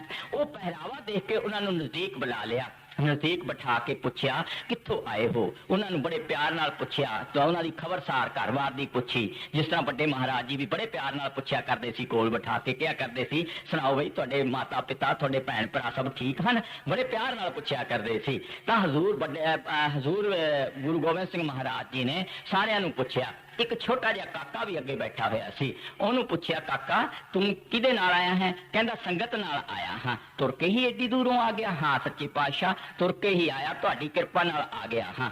ਮਹਾਰਾਜ ਗੁਰੂ ਗੋਬਿੰਦ ਸਿੰਘ ਮਹਾਰਾਜ ਕਹਿਣ ਲੱਗੇ, ਬੇਟਾ ਤੇਰਾ ਨਾਂ ਕੀ ਹੈ? ਕਹਿੰਦਾ ਮੇਰਾ ਨਾਂ ਜੋਗਾ ਹੈ। ਕਹਿੰਦੇ ਕਿਹਦੇ ਜੋਗਾ? ਕਹਿੰਦਾ ਤੁਹਾਡੇ ਜੋਗਾ। ਕਹਿੰਦੇ ਮੇਰੇ ਜੋਗਾ? ਫਿਰ ਮੈਂ ਤੇਰੇ ਜੋਗਾ। ਜੇ ਤੂੰ ਮੇਰੇ ਜੋਗਾ ਮੈਂ ਤੇਰੇ ਜੋਗਾ ਹਾਂ। ਬੜੇ ਪਿਆਰ ਦੇ ਨਾਲ ਗੁਰੂ ਸਾਹਿਬ ਨੇ ਹੱਸ ਕੇ ਇਹ ਗੱਲ ਕਹੀ। ਬੱਚਾ ਜੋ ਥਾ, ਇਸ ਕਰਕੇ ਗੁਰੂ ਸਾਹਿਬ ਮਹਾਰਾਜ ਜੀ ਨੇ ਉਹਨੂੰ ਕੋਲ ਬਿਠਾ ਕੇ ਬੜਾ ਪਿਆਰ ਕੀਤਾ। ਖੈਰ ਉਹਦਾ ਮਸਤਕ ਦੇਖਿਆ ਕਿ ਕੋਈ ਗੁਰਮੁਖ ਪਛਾਣ ਲੈਂਦੇ ਹਨ ਇੱਕ ਬੋਤਲ ਦੇ ਵਿੱਚ ਕੀ ਪਿਆ ਹੋਇਆ ਹੈ, ਇੱਕ ਸਾਨੂੰ ਦੂਰੋਂ ਦੇਖ ਲੈਂਦੇ ਹਨ ਇਹਦੇ ਅੰਦਰ ਕੀ ਕੁਛ ਹੈ। ਉਹਨਾਂ ਨੇ ਬੜੇ ਪਿਆਰ ਦੇ ਨਾਲ ਉਸ ਨੂੰ ਉੱਥੇ ਹੀ ਰੱਖਣਾ ਸ਼ੁਰੂ ਕਰ ਦਿੱਤਾ। ਉਹਦਾ ਬਚਪਨ ਦੇ ਵਿੱਚ ਉਸ ਜ਼ਮਾਨੇ ਦੇ ਵਿੱਚ ਛੋਟੇ ਬੱਚਿਆਂ ਦੀ ਮੰਗਣੀ ਹੋ ਜਾਇਆ ਕਰਦੀ ਸੀ। ਸ਼ਾਦੀਆਂ ਬਹੁਤ ਦੇਰ ਤੱਕ ਹੋਇਆ ਕਰਦੀਆਂ ਸੀ। ਉਹਦੀ ਮੰਗਣੀ ਉਸ ਵਕਤ ਹੋਈ ਸੀ। ਉੱਥੇ ਸੇਵਾ ਕਰਦਾ ਰਿਹਾ, ਕਾਫੀ ਦਿਨ ਸੇਵਾ ਕਰਦਾ ਰਿਹਾ। ਬਹੁਤ ਸਾਰੀਆਂ ਚਿੱਠੀਆਂ ਉਹਦੇ ਪਰਿਵਾਰ ਨੇ ਉਹਦੇ ਨਾਂ ਤੇ ਭੇਜੀਆਂ ਲੋਕਾਂ ਦੇ ਕੋਲ, ਜਿਹੜੇ ਲੋਕ ਜਾਂਦੇ ਸੀ ਉਹਨਾਂ ਕੋਲ ਭੇਜਦੇ ਰਹੇ, ਪਰ ਉਹ ਚਿੱਠੀਆਂ ਆਪਣੀਆਂ ਛੁਪਾ ਕੇ ਜੇਬ 'ਚ ਰੱਖ ਲੈਂਦਾ ਸੀ, ਗੁਰੂ ਸਾਹਿਬ ਨੂੰ ਨਹੀਂ ਸੀ ਦਿਖਾਉਂਦਾ। ਅਖੀਰ ਨੂੰ ਗੁਰੂ ਸਾਹਿਬ ਦੇ ਨਾਂ ਦੇ ਉੱਤੇ ਇੱਕ ਚਿੱਠੀ ਗਈ। ਗੁਰੂ ਸਾਹਿਬ ਨੇ ਚਿੱਠੀ ਪੜ੍ਹੀ, ਉਹਦੇ ਵਿੱਚ ਲਿਖਿਆ ਸੀ, ਸੱਚੇ ਪਾਤਸ਼ਾਹ ਸਾਡਾ ਬੱਚਾ ਤੁਹਾਡੇ ਕੋਲ ਹੈ, ਇਹਦੀ ਸ਼ਾਦੀ ਦੇ ਦਿਨ ਅਸੀਂ ਰੱਖ ਦਿੱਤੇ ਹਨ ਔਰ ਇਸ ਨੂੰ ਕਿਰਪਾ ਕਰਕੇ ਫਲਾਣੇ ਟਾਈਮ ਤੱਕ ਭੇਜ ਦਿੱਤਾ ਜਾਵੇ, ਬਹੁਤ ਮਿਹਰਬਾਨੀ ਹੋਵੇਗੀ। ਜਦ ਗੁਰੂ ਸਾਹਿਬ ਨੇ ਉਹਨੂੰ ਬੁਲਾਇਆ, ਨਜ਼ਦੀਕ ਬੁਲਾ ਕੇ ਪੁੱਛਿਆ, ਪੁੱਤਰ ਤੇਰੇ ਮਾਤਾ ਪਿਤਾ ਦੀ ਚਿੱਠੀ ਆਈ ਹੈ? ਕਹਿੰਦਾ ਮੇਰੇ ਮਾਤਾ ਪਿਤਾ ਕੋਈ ਨਹੀਂ ਹਨ। ਕਹਿਣ ਲੱਗੇ ਮਾਤਾ ਪਿਤਾ ਨਹੀਂ ਹਨ? ਮਾਤਾ ਪਿਤਾ ਤੋਂ ਬਗੈਰ ਤਾਂ ਜੀਵ ਜਨਮ ਨਹੀਂ ਲੈਂਦਾ। ਕਹਿਣ ਲੱਗੇ ਕਹਿੰਦੇ ਕੋਈ ਤੂੰ ਮਾਤਾ ਪਿਤਾ ਤੋਂ ਬਗੈਰ ਹੀ ਹੈ? ਕਹਿੰਦਾ ਸੱਚੇ ਪਾਤਸ਼ਾਹ ਤੂੰ ਮੇਰੀ ਮਾਤਾ ਹੈ, ਤੂੰ ਮੇਰਾ ਪਿਤਾ ਹੈ, ਹੋਰ ਮੇਰੇ ਮਾਤਾ ਪਿਤਾ ਕੋਈ ਨਹੀਂ ਹਨ। ਕਹਿਣ ਲੱਗੇ ਕੋਈ ਨਹੀਂ, ਰਸਮ ਦੇ ਮੁਤਾਬਕ ਤੇਰੇ ਪਿਓ ਨੇ ਸ਼ਾਦੀ ਰੱਖ ਦਿੱਤੀ ਹੈ, ਉਹ ਸ਼ਾਦੀ ਦੇ ਦਿਨ ਨੇੜੇ ਹਨ, ਤੈਨੂੰ ਸ਼ਾਦੀ ਕਰਾਉਣ ਜਾਣਾ ਪਵੇਗਾ। ਸੱਚੇ ਪਾਤਸ਼ਾਹ ਸ਼ਾਦੀ ਤਾਂ ਮੇਰੀ ਹੋ ਚੁੱਕੀ ਹੈ। ਕਹਿਣ ਲੱਗੇ ਕਿਹਦੇ ਨਾਲ? ਕਹਿੰਦਾ ਤੁਹਾਡੇ ਨਾਲ, ਹੋਰ ਕਿਹਦੇ ਨਾਲ, ਹੋਰ ਮੈਂ ਕਿੱਥੇ ਸ਼ਾਦੀ ਕਰਾਉਣੀ ਹੈ।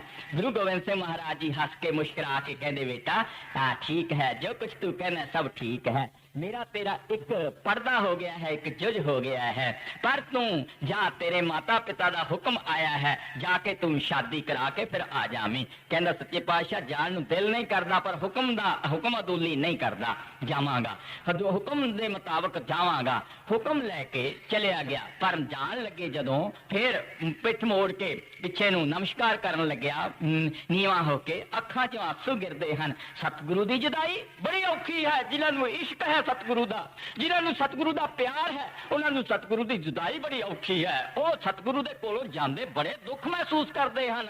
ਉਹਨੂੰ ਜਿਸ ਵਕਤ ਜਾਣ ਲੱਗਿਆ ਤਾਂ ਗੁਰੂ ਸਾਹਿਬ ਕਹਿੰਦੇ ਕੋਈ ਨਹੀਂ, ਜਦੋਂ ਮੈਨੂੰ ਜ਼ਰੂਰਤ ਹੋਵੇਗੀ ਮੈਂ ਤੈਨੂੰ ਚਿੱਠੀ ਭੇਜ ਦਵਾਂਗਾ, ਉਸ ਵਕਤ ਆ ਜਾਵੀਂ। ਕਹਿੰਦਾ ਬਹੁਤ ਅੱਛਾ ਸੱਚੇ ਪਾਤਸ਼ਾਹ, ਪਰ ਧਿਆਨ ਤਾਂ ਪਿੱਛੇ ਹੀ ਪਿੱਛੇ ਜਾ ਰਿਹਾ ਹੈ, ਤੁਰਿਆ ਜਾਂਦਾ ਹੈ, ਆਪਣੇ ਘਰ ਜਾ ਕੇ ਪਹੁੰਚ ਗਿਆ। ਬਹੁਤੀ ਲੰਮੀ ਗੱਲ ਦੱਸਣ ਦੀ ਜ਼ਰੂਰਤ ਨਹੀਂ। ਜਦੋਂ ਜਾ ਕੇ ਸ਼ਾਦੀ ਦੇ ਦਿਨ ਸੀ, ਸ਼ਾਦੀ ਹੋਣ ਲੱਗੀ, 2 ਲਾਵਾਂ ਪੜ੍ਹ ਲਿੱਤੀਆਂ ਜਿਹੜੀਆਂ ਆਪਾਂ ਪੜ੍ਹੀਆਂ ਹਨ, 2 ਲਾਵਾਂ ਪੜ੍ਹ ਲਈਆਂ ਗਈਆਂ।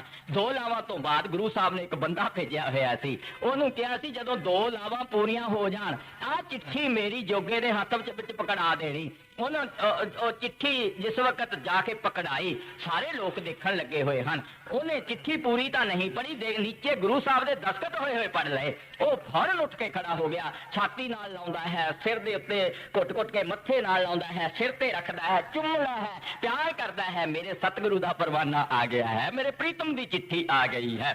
ਉੱਠ ਕੇ ਖੜਾ ਹੋ ਗਿਆ। ਸਾਰੇ ਕਹਿੰਦੇ ਹਨ, ਉਹਨੂੰ ਝਾੜ ਪਾਉਂਦੇ ਹਨ ਬੰਦੇ ਨੂੰ, ਉਹ ਯਾਰ ਤੂੰ 2 ਮਿੰਟ ਠਹਿਰ ਨਹੀਂ ਸੀ ਸਕਦਾ, ਤੂੰ ਕਰਿਆ ਕੀ ਹੈ, ਇਹ ਗੱਲ ਕੀ ਕਰ ਦਿੱਤੀ ਹੈ? ਕਹਿਣ ਲੱਗਿਆ ਮੈਨੂੰ ਹੁਕਮ ਹੀ ਇਹੋ ਸੀ ਕਿ ਜੋ ਭਾਈ ਜੋਗਾ ਉੱਠ ਕੇ ਬਾਹਰ ਖੜੇ ਹੋ ਗਏ।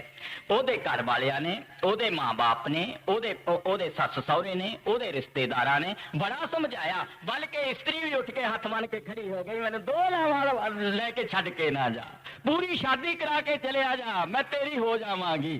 ਪਰ ਜੋਗੇ ਨੇ ਕਿਹਾ ਨਹੀਂ, ਮੇਰੇ ਪ੍ਰੀਤਮ ਦਾ ਪੱਤਰ ਆ ਗਿਆ ਹੈ, ਮੈਂ ਹੁਕਮ ਅਦੂਲੀ ਨਹੀਂ ਕਰਨੀ। ਉੱਠ ਕੇ ਤੁਰ ਪਿਆ, ਤੁਰਿਆ ਜਾਂਦਾ ਹੈ। ਅੰਦਰ ਰਸਤੇ ਦੇ ਵਿੱਚ ਹੰਕਾਰ ਆ ਗਿਆ। ਕੀ ਹੰਕਾਰ ਆਇਆ? ਕਹਿੰਦਾ ਮੇਰੇ ਵਰਗਾ ਕੋਈ ਸਿੱਖ ਹੋਵੇਗਾ?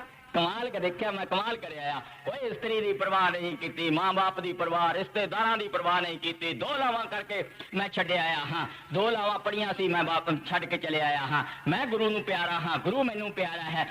ਹਰ ਜੀ ਉਹ ਹੰਕਾਰ ਨਾ ਪਾਵੇ, ਹਰੀ ਨੂੰ ਹੰਕਾਰ ਨਹੀਂ ਪਾਉਂਦਾ।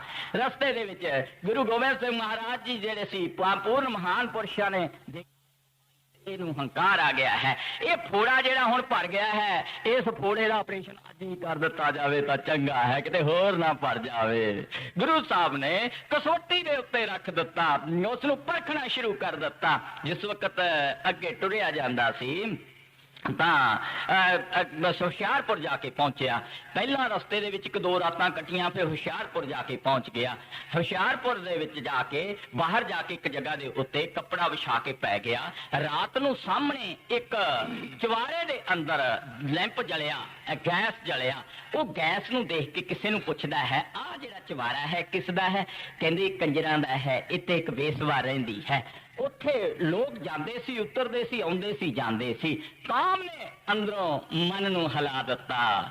ਕਬੀਰ ਸਾਹਿਬ ਕਬੀਰ ਵਿਚਕ ਗ੍ਰੰਥ ਦੇ ਵਿੱਚ ਲਿਖਦੇ ਹਨ, ਕਬੀਰ ਸਾਹਿਬ ਮਹਾਰਾਜ ਕਹਿੰਦੇ ਹਨ, ਨਾਰ ਨਸਾਵੇ 3 ਗੁਣ जो नर पासे होए भगत मुक्त निज ध्यान में बैठ न सके कोए। बथेरा जोर लाउंदा है, ध्यान लाउंदा है, पर काम जिहड़ा है उस पासे नूं खिच खिच के लैके जांदा है। उठिया, उठ के जाके वो पौड़ी चढ़न लग्या, अगे एक डंडे वाला पहरेदार खड़ा होया है। वो कहंदा कित्थे जाना है ओए भरावा, कोई किधर चलिया है? ओए काका कित्थे चलिया है? कहंदा इत्थे चवारे ते जाना है। कहंदा ये तां कंजरां दा घर है, तूं इत्थे की करना? अच्छा अच्छा, कहंदा मैं भुल गया सी, जान दा सब कुछ सी, वापस मुड़ गया। फिर उन्हें सोचा हुण तां पहरेदार परे हो गया होवेगा। सारी रात ताना वाला करदा रहा, आउंदा रहा, जांदा रहा। पहरेदार भी बड़ा पक्का सी, वो भी अपने लठ फड़ के खड़ा रहा। आखिर नूं दिन चढ़ गया, तुर पैंदा है, रस्ते दे विच तुरिया जांदा है, अपने मुंह ते चपेड़ा मारदा जांदा है। हाय हाय एडा जुल्म कीता, हाय हाय मेरा गुरु की कहेगा, जद घट घट दी जान वाला है, जद मैं उहदे अगे जाके खड़ांगा, मैं अखां उपर नूं किस तरह चकांगा। जिस वक्त जाके आनंदपुर साहब पहुंचया, पिछे बैठ गया संगत दे जाके। गुरु साहब दी दृष्टि जिन्हां ने जेड़े कुल आलम नूं देखण वाले हुंदे हन, उन्होंने आवाज मारी, जोगिया पुत्र अगे आ जा। मुंह नीवा करके मत्था टेक के पिछे ਨੂੰ ਹੋ ਕੇ ਫੇਰ बैठ गया। क्योंकि देख लो ਜਿਹੜਾ सत्संगी कोई कुकर्म करता है, ਉਹਦੇ अंदर ये गल आ जाती है वे मैं गिर गया हाँ, मैं पैड़ा कर्म कर बैठा हाँ। गुरु गोबिंद महाराज जी ने पूछा, बेटा शादी हो गई? कहंदा अद्धी क हो गई, अद्धी क रह गई। कहंदे भी अद्धी किस तरह हुई, अद्धी किस तरह रह गई? कहंदा सच्चे पातशाह तुहाडी चिट्ठी चली गई सी, 2 लावां पढ़ियां सी, 2 लावां रहिंदियां सी, मैं उस वक्त उठ के आ गया। कहंदे अच्छा, फिर नाच कुछ दिखावा कोई होर किसी तरह दा कोई होया सी कि नहीं होया सी? कहंदा सच्चे पातशाह सी तां सिक्खी ख्यालां दे मुताबिक कोई कुछ नहीं, बस सिर्फ कीर्तन वगैरह होया, होर कोई कुछ नहीं होया, ना कोई नचिया ना कोई भंगड़ा पिया। कहंदे जेकर कोई नचण वाली नहीं लभी सी, हुशियारपुर वाली कंजरी ले जानी सी। भुब्बा मार मार के चरनां विच गिर पिया, सच्चे पातशाह बख्श दिओ, बख्श दिओ। ਉਹ ਕਹਿੰਦੇ ਜੋਗਿਆ ਤੈਨੂੰ ਸ਼ਰਮ ਨਾ ਆਈ? ਮੈਨੂੰ ਕੰਜਰਾਂ ਦੇ ਘਰ ਸਾਰੀ ਰਾਤ ਤੇਰੀ ਚੌਕੀਦਾਰਾ ਕਰਨਾ ਪਿਆ, ਤੈਨੂੰ ਸ਼ਰਮ ਨਹੀਂ ਆਈ? ਕਹਿੰਦਾ ਸੱਚੇ ਪਾਤਸ਼ਾਹ ਠੀਕ ਹੈ, ਭਾਵੇਂ ਮੈਨੂੰ ਤਾਂ ਨਹੀਂ ਸ਼ਰਮ ਆਈ, ਪਰ ਇਹ ਗੱਲ ਦੁਨੀਆ ਦੇ ਵਿੱਚ, ਸਾਰੀ ਦੁਨੀਆ ਦੇ ਵਿੱਚ ਰਿਕਾਰਡ ਪੈਦਾ ਹੋ ਗਿਆ कि सतगुर सिख की करे प्रतिपाल, सेवक को गुर सदा दयाल। सतगुर सिख के बंधन काटे, गुर का सिख विकार ते हटे। सतगुरु सिख दे बंधन कटण वास्ते ओदे ते रहमत करदा है, दया करदा है। सच्चे पातशाह मैं तां भुल गया हां, पर तुसीं तां नहीं मैनूं भुल्ले सी, तुसीं तां बख्शिश कर दित्ती। सारी संगत बैठी सुणदी सी। गुरु साहब ने कहा बैठ जा, बह जा। ये उन्हां लोकां दा हाल है जिहड़े त्रिकुटी तो उपर नहीं गए, नीचे नीचे हन, जिन्हां नूं नाद नहीं सुणिया, ਜਿਹੜੇ पक्के खालस नहीं बने, उन्हां दा हाल है।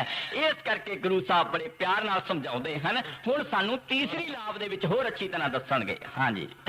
हर तीजड़ी लाव मन चाओ भया, बैरागिया बलराम जी संत जना हारा मेल हर पाया, वड भागिया बलराम जियो। हुण परमार्थ दा तीसरा गेड़ा शुरू हो गया है। आप कहते हन हर तीजड़ी लाभ मन चौ पिया, वैरागिया बलराम जियो। संत जना हर मेल हर पाया, वड भागिया बलराम जियो। कदे दरबार साहब की बाणी पढ़ के देखो, कई जगह संत जन आउंदा है, कई जगह संतो लफ्ज आउंदा है, कई जगह दे उत्ते साधो लफ्ज आउंदा है, कई जगह साध लफ्ज आउंदा है। साधो लफ्ज जदों आउंदा है उदों सेवकां नाम जिक्र कीता होया है। कहत कबीर सुनो भाई साधो। जदों आउंदा है संत जनों मिल भाईओ सच्चा नाम संभाल, ये संत गुरु नूं कहा जांदा है। इत्थे हुण महाराज जी कहंदे हन संत जना हर मेल हर पाया, बड़ भागीआ बलराम जीओ। ਜਿਹੜੇ ਸੰਤਾਂ ਦੀ ਸੰਗਤ ਦੇ ਵਿੱਚ ਚਲੇ ਜਾਂਦੇ ਹਨ, ਸਾਧੂਆਂ ਦੀ ਸੰਗਤ ਦੇ ਵਿੱਚ ਚਲੇ ਜਾਂਦੇ ਹਨ, ਉਹ ਬੜ ਭਾਗੇ ਹੋ ਜਾਂਦੇ ਹਨ। ਜੋ ਗੁਰੂ ਚੌਥੀ ਪਾਤਸ਼ਾਹੀ ਗੁਰੂ ਰਾਮਦਾਸ ਮਹਾਰਾਜ ਜੀ ਨੇ ਇੱਕ ਜਗ੍ਹਾ ਦੇ ਉੱਤੇ ਲਿਖਿਆ ਹੈ, ਕਹਿੰਦੇ ਹਨ ਸੇ ਬੜ ਭਾਗੀਆ ਜੋ ਆਏ ਮਿਲੇ ਗੁਰ ਪਾਸ। ਉਹ ਵੱਡੇ ਭਾਗਾਂ ਵਾਲੇ ਹਨ ਜਿਹੜੇ ਗੁਰੂਆਂ ਦੇ ਪਾਸ ਪਹੁੰਚ ਜਾਂਦੇ ਹਨ, ਨਹੀਂ ਤਾਂ ਦੁਨੀਆ ਦੇ ਵਿੱਚ ਭੱਜੇ ਫਿਰਦੇ ਹਨ। ਕੋਈ ਕਿਸੇ ਪਾਸੇ ਦੌੜਿਆ ਫਿਰਦਾ ਹੈ, ਕੋਈ ਕਿਸੇ ਪਾਸੇ ਦੌੜਿਆ ਫਿਰਦਾ ਹੈ। ਅਸਲੀਅਤ ਤੋਂ ਬਿਲਕੁਲ ਸਾਰੇ ਦੇ ਸਾਰੇ ਨੀਚੇ ਹਨ। ਅਸਲ ਜਿਹੜੀ ਚੀਜ਼ ਹੈ ਉਹ ਸ਼ਬਦ ਹੈ, ਨਾਮ ਹੈ, ਗੁਰਭਗਤੀ ਹੈ, ਮਾਲਕ ਦੀ ਇਬਾਦਤ ਹੈ, ਮਾਲਕ ਦਾ ਸਿਮਰਨ ਹੈ। ਇਸ ਕਰਕੇ ਹੁਣ ਬੜੇ ਪਿਆਰ ਨਾਲ ਸਮਝਾਉਂਦੇ ਹਨ। ਤੀਸਰੀ ਲਾਭ ਦੇ ਵਿੱਚ ਅੱਗੇ ਖੋਲ ਕੇ ਦੱਸਣਗੇ। ਹਾਂਜੀ, ਨਿਰਮਲ ਹਰ ਪਾਇਆ ਹਰ ਗੁਣ ਗਾਇਆ, ਮੁਖ ਬੋਲੀ ਹਰ ਬਾਣੀ, ਸੰਤ ਜਨਾ ਵਾਡਾ ਭਾਗੀ ਪਾਇਆ, ਹਰ ਕਥਿਏ ਕਥ ਕਹਾਣੀ। ਨਿਰਮਲ ਹਰ ਪਾਇਆ ਹਰ ਗੁਣ ਗਾਇਆ, ਮੁਖ ਬੋਲੀ ਹਰ ਬਾਣੀ, ਸੰਤ ਜਨਾ ਬੜ ਭਾਗੀ ਪਾਇਆ, ਹਰ ਕਥੀਏ ਅਕਥ ਕਹਾਣੀ। ਅਕਥ ਕਹਾਣੀ ਕਿਹੜੀ ਹੈ? ਜਿਹੜੀ ਕਥਨ ਦੇ ਵਿੱਚ ਨਾ ਆਵੇ, ਜਿਹੜੀ ਪੋਸ਼ੀਦਾ ਚੀਜ਼ ਹੋਵੇ, ਜਿਹੜੀ ਟਕੀ ਹੋਈ ਚੀਜ਼ ਹੋਵੇ, ਉਹ ਅਕਥ ਕਹਾਣੀ ਸਾਡੀ ਕਾਇਆ ਦੇ ਅੰਦਰ ਇਸ ਜਗ੍ਹਾ ਦੇ ਉੱਤੇ ਧੁਨਕਾਰਾਂ ਦੇਣ ਲੱਗੀ ਹੋਈ ਚੀਜ਼ ਹੈ, ਇਸ ਜਗ੍ਹਾ ਦੇ ਉੱਤੇ ਬੋਲਣ ਵਾਲੀ ਚੀਜ਼ ਹੈ, ਉਸ ਦਾ ਜ਼ਿਕਰ ਕਰਦੇ ਹਨ। ਅਕਥ ਕਹਾਣੀ ਗੁਰੂ ਸਾਨੂੰ ਅੰਦਰ ਬੈਠ ਕੇ ਦੱਸਦਾ ਹੈ, ਪਿਆਰ ਨਾਲ ਸਮਝਾਉਂਦਾ ਹੈ। ਅੱਜ ਕੱਲ ਹਜ਼ੂਰ ਮਹਾਰਾਜ ਜੀ ਜਦੋਂ ਨਾਮ ਦਿੰਦੇ ਹਨ, ਮੈਨੂੰ ਕਿਸੇ ਬੰਦੇ ਨੇ ਦੱਸਿਆ, ਉਹ ਕਹਿੰਦਾ ਮਹਾਰਾਜ ਜੀ ਨੇ ਕਿਹਾ, ਦੇਖੋ ਬਈ ਤੁਹਾਨੂੰ ਮੈਂ ਜਿਹੜੀ ਚੀਜ਼ ਦੱਸੀ ਹੈ ਇਸ ਨੂੰ ਪਕੜਨ ਦੀ ਕੋਸ਼ਿਸ਼ ਕਰਨਾ ਹੈ। ਮੇਰੀ ਕੋਠੀ ਦੇ ਤਰਫ ਗੇੜੇ ਮਾਰਨ ਦੀ ਜ਼ਰੂਰਤ ਨਹੀਂ, ਮੇਰੇ ਪੈਰਾਂ ਦੀ ਧੂੜ ਚੱਕਣ ਦੀ ਜ਼ਰੂਰਤ ਨਹੀਂ, ਮੇਰੇ ਕੱਪੜਿਆਂ ਨੂੰ ਹੱਥ ਲਾਉਣ ਦੀ ਜ਼ਰੂਰਤ ਨਹੀਂ, ਮੇਰੇ ਮਗਰ ਭੱਜਣ ਦੀ ਜ਼ਰੂਰਤ ਨਹੀਂ। ਜੇਕਰ ਤੁਸੀਂ ਭਗਤੀ ਕਰਕੇ ਸ਼ਬਦ ਨੂੰ ਪਕੜ ਕੇ ਅੰਦਰ ਚਲੇ ਜਾਵੋਗੇ, ਤੁਹਾਨੂੰ ਵਸਤੂ ਪ੍ਰਾਪਤ ਹੋ ਜਾਵੇਗੀ। ਉਹ ਚੀਜ਼ ਨੂੰ ਅੰਦਰੋਂ ਪਕੜਨਾ ਹੈ। ਅਸੀਂ ਬਾਹਰ ਮੁਖੀ ਹੋ ਕੇ ਬਾਹਰ ਨੂੰ ਦੌੜਨਾ ਸ਼ੁਰੂ ਕਰ ਦਿੰਦੇ ਹਾਂ।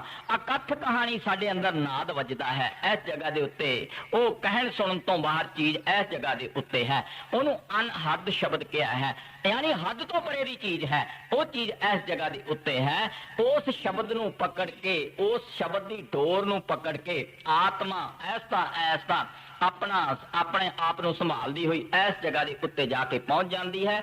ਆਵਾਗਮਨ ਤੋਂ ਸਦਾ ਵਾਸਤੇ ਰਹਿਤ ਹੋ ਜਾਂਦੀ ਹੈ। ਹੁਣ ਅੱਗੇ ਖੋਲ ਕੇ ਦੱਸਣਗੇ। ਹਾਂਜੀ, ਹਿਰਦੇ ਹਰ ਹਰ ਹਰ ਧਨ ਉਪਜੀ, ਹਰ ਜਪਿਏ ਮਸਤਕ ਭਾਗ ਜੀਓ, ਜਨ ਨਾਨਕ ਬੋਲੇ ਤੀਜੀ ਲਾਵੇ, ਹਰ ਉਪਜੇ ਮਨ ਬੈਰਾਗ ਜੀਓ। ਹਿਰਦੇ ਹਰ ਧਨ ਉਪਜੀ, ਹਰ ਜਪੀਏ ਮਸਤਕ ਭਾਗ ਜੀਓ। ਜਦੋਂ ਹਿਰਦੇ ਦੇ ਵਿੱਚ ਧੁਨ ਜਾਗਦੀ ਹੈ, ਕਿਹਨਾਂ ਲੋਕਾਂ ਦੇ ਉਹ ਧੁਨ ਜਾਗਦੀ ਹੈ? ਕਿਹੜੇ ਲੋਕ ਹਨ ਜਿਨ੍ਹਾਂ ਦੇ ਅੰਦਰ ਧੁਨ ਜਾਗਦੀ ਹੈ? ਪੁਰਾਣੇ ਜ਼ਮਾਨੇ ਦੇ ਵਿੱਚ ਰਾਜੇ ਮਹਾਰਾਜੇ 4-5 ਬੰਦੇ ਰੱਖ ਲੈਂਦੇ ਸੀ। ਉਹ ਕੀ ਕਰਿਆ ਕਰਦੇ ਸੀ? ਕਾਵਲ ਨੂੰ ਭੇਜਿਆ ਕਰਦੇ ਸੀ ਘੋੜੇ ਖਰੀਦਣ ਵਾਸਤੇ। ਫਿਰ ਉਹ ਘੋੜੇ ਖਰੀਦ ਕੇ ਲਿਆਇਆ ਕਰਦੇ ਸੀ। ਫਿਰ ਉਹ ਰਾਜੇ ਮਹਾਰਾਜੇ, ਅਹਿਲਕਾਰ, ਉਹਨਾਂ ਦੇ ਵਜ਼ੀਰ ਕੁਰਸੀਆਂ ਢਾ ਕੇ ਬੈਠ ਜਾਂਦੇ ਸੀ ਔਰ ਫਿਰ ਉਹਨਾਂ ਘੋੜਿਆਂ ਦੀ ਚਾਲ ਕਢਾਈ ਜਾਂਦੀ ਸੀ, ਭਜਾਇਆ ਜਾਂਦਾ ਸੀ ਔਰ ਅਸਵਾਰ ਉਸ ਦੇ ਉੱਤੇ ਬੈਠ ਕੇ ਉਸ ਨੂੰ ਨਚਾਉਂਦਾ ਸੀ, ਭਜਾਉਂਦਾ ਸੀ। ਇੱਕ ਲਖਤ ਲਗਾਮ ਖੜੀ ਕਰਕੇ ਉਸ ਨੂੰ ਖੜਾ ਕਰਕੇ ਦਿਖਾਉਂਦਾ ਸੀ। ਫਿਰ ਉਸ ਨੂੰ ਪਾਸ ਕਰਦੇ ਸੀ ਕਿ ਇਹ ਘੋੜਾ ਰਸਾਲੇ ਦੇ ਕਾਬਲ ਹੈ। ਜਿਹੜਾ ਘੋੜਾ ਰਸਾਲੇ ਦੇ ਕਾਬਲ ਹੁੰਦਾ ਸੀ, ਉਹਦੇ ਮੱਥੇ ਦੇ ਵਿੱਚ ਇਸ ਜਗ੍ਹਾ ਦੇ ਉੱਤੇ ਸਲਾਖ ਨੂੰ ਗਰਮ ਕਰਕੇ ਟਿੱਕਾ ਲਾ ਦਿੰਦੇ ਸੀ ਕਿ ਇਹ ਜਿਹੜਾ ਘੋੜਾ ਹੈ ਇਹ ਰਸਾਲੇ ਦੇ ਕਾਬਲ ਹੈ ਔਰ ਉਸ ਦੇ ਉੱਪਰ ਇੱਕ ਸਾਲੂ ਪਾ ਦਿੱਤਾ ਜਾਂਦਾ ਸੀ। ਕੱਢਵਾਂ ਬਹੁਤ ਸੁਨਹਿਰੀ ਹੁੰਦਾ ਸੀ ਔਰ ਉਸ ਨੂੰ ਸ਼ਿੰਗਾਰ ਕੇ ਉਹਦੇ ਗਲ ਦੇ ਵਿੱਚ ਬੜੇ ਸੁੰਦਰ ਹਾਰ ਪਾ ਦਿੱਤੇ ਜਾਂਦੇ ਸੀ ਕਿ ਇਹ ਰਸਾਲੇ ਦੇ ਕਾਬਲ ਹੈ ਔਰ ਉਹਦੇ ਮੱਥੇ 'ਚ ਮੋਹਰ ਲਾ ਦਿੱਤੀ ਜਾਂਦੀ ਸੀ। ਜਦੋਂ ਮੱਥੇ ਦੇ ਵਿੱਚ ਮੋਹਰ ਲਾ ਜਾਂਦੀ ਸੀ ਫਿਰ ਉਹ ਜਿਹੜਾ ਹੁੰਦਾ ਸੀ, ਫਿਰ ਐ ਦਾਗੇ ਹੋਵੇਂ ਰਣ में जूझै बिन दागे भग जाई। ਜਿਹੜੇ ਦਾਗੇ ਹੁੰਦੇ ਸੀ ਉਹ ਰਣ ਦੇ ਵਿੱਚ ਜੁਝਦੇ ਸੀ, ਜਿਹੜੇ ਬਿਨ ਦਾਗੇ ਹੁੰਦੇ ਸੀ ਉਹ ਦੌੜ ਜਾਂਦੇ ਸੀ। ਜਿਨ੍ਹਾਂ ਨੂੰ ਨਾਮ ਦੀ ਮੋਹਰ ਲੱਗ ਜਾਂਦੀ ਹੈ, ਜਿਨ੍ਹਾਂ ਦੇ ਮਸਤਕ ਦੇ ਵਿੱਚ ਉਹ ਮੋਹਰ ਲੱਗ ਗਈ ਹੈ, ਮਾਥੇ ਪਦਮ ਦੁਆਲੇ ਮਣੀ ਮਾਹੇ ਨਰਿੰਜਨ ਤਿਰ ਭਵਨ ਧਨੀ, ਉੱਥੇ ਤਿੰਨ ਭਵਨ ਧਨੀ ਮਾਲਕ ਇਸ ਜਗ੍ਹਾ ਦੇ ਉੱਤੇ ਅੰਦਰ ਪ੍ਰਗਟ ਹੁੰਦਾ ਹੈ। ਇੱਥੇ ਮਾਲਕ ਦੇ ਫਿਰ ਸਰੂਪ ਦੇ ਦਰਸ਼ਨ ਅੰਦਰ ਹੋਣੇ ਸ਼ੁਰੂ ਹੋ ਜਾਂਦੇ ਹਨ। ਉਹਦਾ ਜ਼ਿਕਰ ਕਰ ਕਰਕੇ ਸਮਝਾਉਂਦੇ ਹਨ। ਆਪ ਕਹਿੰਦੇ ਹਨ, ਕਹਿੰਦੇ ਜਨ ਨਾਨਕ ਬੋਲੇ ਤੀਜੀ ਲਾਵੇ ਹਰ ਉਪਜੇ ਮਨ ਵੈਰਾਗ ਜੀਓ। ਕਿਹਨਾਂ ਦੇ ਮਨ ਦੇ ਵਿੱਚ ਵੈਰਾਗ ਉਪਜਦਾ ਹੈ? ਜਿਨ੍ਹਾਂ ਦੇ ਇਸ ਜਗ੍ਹਾ ਦੇ ਉੱਤੇ ਮਸਤਕ ਦੇ ਵਿੱਚ ਲੇਖ ਲਿਖੇ ਹੋਏ ਹਨ, ਜਿਨ੍ਹਾਂ ਦੇ ਮੋਹਰ ਲੱਗ ਚੁੱਕੀ ਹੋਈ ਹੈ। ਦਾਗੇ ਹੋਵੇਂ ਰਣ ਮੇ ਜੂਝੈ ਬਿਨ ਦਾਗੇ ਭਗ ਜਾਈ। ਕਹਿੰਦੇ ਜਿਹੜੇ ਬਿਨਾਂ ਦਾਗੇ ਹਨ ਉਹ ਦੌੜ ਜਾਂਦੇ ਹਨ, ਉਹ ਇਹ ਸੰਤਮਤ ਦੀ ਤਰਫ ਨੂੰ ਨਹੀਂ ਆਉਂਦੇ। ਉਹੀ ਸੰਤਮਤ ਦੀ ਤਰਫ ਆਉਂਦੇ ਹਨ ਜਿਨ੍ਹਾਂ ਤੇ ਉਸ ਅਕਾਲ ਪੁਰਖ ਦੀ ਰਹਿਮਤ ਹੈ, ਦਇਆ ਹੈ, ਮਿਹਰ ਹੈ, ਕਿਰਪਾ ਹੈ। ਹੁਣ ਚੌਥੀ ਲਾਭ ਦੇ ਵਿੱਚ ਖੋਲ ਕੇ ਦੱਸਣਗੇ। ਹਾਂਜੀ, ਹਰ ਚੌਥੜੀ ਲਾਭ ਮਨ ਸਹਿਜ ਭਇਆ, ਹਰ ਪਾਇਆ ਬਲ ਰਾਮ ਜੀਓ।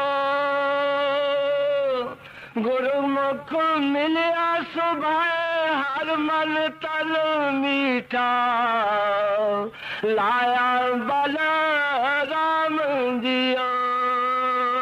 ਹੁਣ ਪਰਮਾਰਥ ਦਾ ਚੌਥਾ ਗੇੜਾ ਸ਼ੁਰੂ ਹੋ ਗਿਆ ਹੈ। आपने समझाया है हर चौथड़ी लाभ मन सहज पिया, हर पाया बलराम जीओ। जदों मन जिहड़ा है त्रिकुटी दे विच जाके सहज दे विच जाके टिक जांदा है, फिर हरि दे मिलन दे वास्ते आत्मा आजाद हो जाती है, प्रफुल्लित हो जाती है, इहदे दायरे दे विचों निकल जाती है। क्योंकि हुण चौथी लाभ पढ़न लगे हाँ।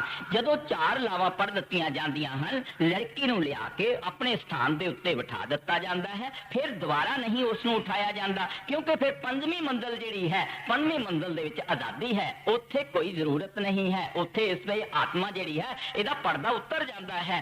आप कहते हैं हर चौथड़ी लाभ मन सहज पिया, हर पाया बलराम जीओ, हर पाया बलराम जीओ। गुरमुख मिलिया सुभाए हर मन तन मिठा लाया बलराम जीओ। हुण इहदा मन दे अंदर वैराग प्यार पैदा हो गया है, क्योंकि गुरमुख दे प्रीतम दे अपने दे देश पहुंचण दे काबिल हो गई है। हुण ਇਹਦਾ ਪ੍ਰੀਤਮ ਜਿਹੜਾ ਹੈ ਇਸ ਦਾ ਲੜਫਣੀ ਬੈਠਾ ਹੈ, ਇਹ ਪ੍ਰੀਤਮ ਦੇ ਲੜਫਣੀ ਬੈਠੀ ਹੈ। ਹੁਣ ਇਸ ਨੂੰ ਪਤਾ ਲੱਗ ਗਿਆ ਹੈ ਕਿ ਮੇਰੇ ਪ੍ਰੀਤਮ ਨੇ ਅੱਜ ਆਪਣੇ ਡੋਲੇ ਵਿੱਚ ਬਿਠਾ ਕੇ ਆਪਣੇ ਦੇਸ਼ ਨੂੰ ਲੈ ਜਾਣਾ ਹੈ। ਫਿਰ ਕੀ ਹੋਣਾ ਹੈ ਅੱਗੇ ਦੱਸਣ। ਹਰ ਮਿੱਠਾ ਲਾਇਆ ਮੇਰੇ ਪ੍ਰਭ ਪਾਇਆ, ਅਨ ਦਿਨ ਹਰ ਲੇਵਲਾ मन चिंदिया फल पाया स्वामी, हर नाम वजीवा धाई। कई पर्दे जदों उस लड़की नूं उठाया जाता है उस ते उतार दिते जाते हैं। ਉਹਦੇ ਮੂੰਹ ਤੋਂ ਗੱਤਾ ਵੀ ਉਤਾਰ ਦਿੱਤਾ, ਉਹਦੇ ਮੂੰਹ ਤੇ ਜਿਹੜਾ ਮੋਟਾ ਕੰਬਲ ਦਿੱਤਾ ਹੋਇਆ ਸੀ ਉਹ ਵੀ ਉਤਾਰ ਦਿੱਤਾ। ਹੁਣ ਉਹ ਆਪਣੇ ਸਹਿਜ ਕੱਪੜਿਆਂ ਦੇ ਵਿੱਚ ਆ ਗਈ ਹੈ। ਹੁਣ ਆਪਣੇ ਪ੍ਰੀਤਮ ਨੂੰ ਦੇਖਣ ਦੇ ਕਾਬਲ ਹੋ ਗਈ ਹੈ। ਹੁਣ ਉਹਦੀ ਟਿਕ ਟਿਕੀ ਆਪਣੇ ਪ੍ਰੀਤਮ ਦੀ ਤਰਫ ਨੂੰ ਹੈ। ਉਹ ਕੀ ਕਹਿੰਦੀ ਹੈ? ਕਹਿੰਦੀ ਹਰ ਮਿੱਠਾ ਗੁਰਮੁਖ ਮਿਲਾਇਆ ਸਰ ਸੁਭਾਏ, ਮਨ ਤਨ ਮਿੱਠਾ ਲਾਇਆ ਬਲਰਾਮ ਜੀਓ। ਹਰ ਮਿੱਠਾ ਲਾਇਆ ਮੇਰੇ ਪ੍ਰਭ ਪਾਇਆ, ਅਨ ਦਿਨ ਹਰ ਲਿਵ ਲਾਈ। ਅਨ ਦਿਨ ਰਾਤ ਦਿਨ ਉਹਦੀ ਲਿਵ ਉਸ ਦੀ ਤਰਫ ਨੂੰ ਹੋ ਜਾਂਦੀ ਹੈ। ਉਹ ਬਾਰ-ਬਾਰ ਆਪਣੇ ਪ੍ਰੀਤਮ ਨੂੰ ਦੇਖਦੀ ਹੈ, ਉਹਦਾ ਤਸੱਵਰ ਆਪਣੇ ਅੰਦਰ ਵਸਾ ਲੈਂਦੀ ਹੈ, ਉਹ ਆਪਣੇ ਪ੍ਰੀਤਮ ਦੇ ਸਰੂਪ ਨੂੰ ਆਪਣੇ ਅੰਦਰ ਵਸਾਉਂਦੀ ਹੈ। ਔਰ ਫਿਰ ਕੀ ਕਹਿੰਦੇ ਹਨ? ਕਹਿੰਦੇ ਹਨ ਹਰ ਮਿੱਠਾ ਲਾਇਆ ਮੇਰੇ ਪ੍ਰਭ ਪਾਇਆ, ਅਨ ਦਿਨ ਹਰ ਲਿਵ ਲਾਈ। ਮਨ ਚਿੰਦਿਆ ਫਲ ਪਾਇਆ ਸੁਆਮੀ, ਹਰ ਨਾਮ ਵਜੀ ਵਧਾਈ। ਜਦੋਂ ਉਹ ਲੜਕੀ ਆਪਣੇ ਘਰ ਜਾ ਕੇ ਡੋਲੇ ਦੇ ਵਿੱਚ ਬੈਠ ਕੇ ਪਹੁੰਚ ਜਾਂਦੀ ਹੈ ਔਰ ਉੱਥੇ ਫਿਰ ਬੀਬੀਆਂ ਉੱਠ ਕੇ ਆਉਂਦੀਆਂ ਹਨ, ਉਸ ਲੜਕੀ ਦੇ ਸਿਰ ਦੇ ਉੱਤੇ ਪਾਣੀ ਵਾਰ-ਵਾਰ ਕੇ ਪੀਂਦੀਆਂ ਹਨ। ਵਧਾਈ ਹੋ ਚੌਹਾਂ ਪਾਸੇ ਤੇ ਆਵਾਜ਼ਾਂ ਆਉਂਦੀਆਂ ਹਨ। ਜਦੋਂ ਇਹ ਆਤਮਾ ਆਪਣੇ ਪ੍ਰੀਤਮ ਦੇ ਦੇਸ਼ ਦੇ ਵਿੱਚ ਜਾ ਕੇ ਪਹੁੰਚ ਜਾਂਦੀ ਹੈ, ਉੱਥੇ ਫਿਰ ਆਵਾਜ਼ ਆਉਂਦੀ ਹੈ ਉੱਪਰੋਂ, ਧੰਨ ਤੂੰ, ਧੰਨ ਤੇਰਾ ਪਤੀ ਪਰਮੇਸ਼ਰ, ਧੰਨ ਤੇਰਾ ਗੁਰੂ ਵਿਚੋਲਾ, जिसने तेनों इस देश दे विच पहुंचा दिता है। हुण तू प्रीतम दी बन गई है। उत्थे बधाइयां आउंदियां हन, उत्थे जितने 33 करोड़ देवते हन वो ठर के खड़े हो जाते हैं। बाहर दुनिया सारा पिंड खड़ा हो जाता है, फलाना बंदा ब्याह के ले आया है, लोग बधाइयां दिंदे हन, नाम बची बधाई। हुण नाम दी बधाई वज गई है, अपने देश दे विच जाके आत्मा पहुंच गई है। कितना आनंद है। प्रभु ठाकुर काज रचाया, तन हृदय नाम विगासी, जन नानक बोले चौथी लावे, हर पाया प्रभ अवनासी।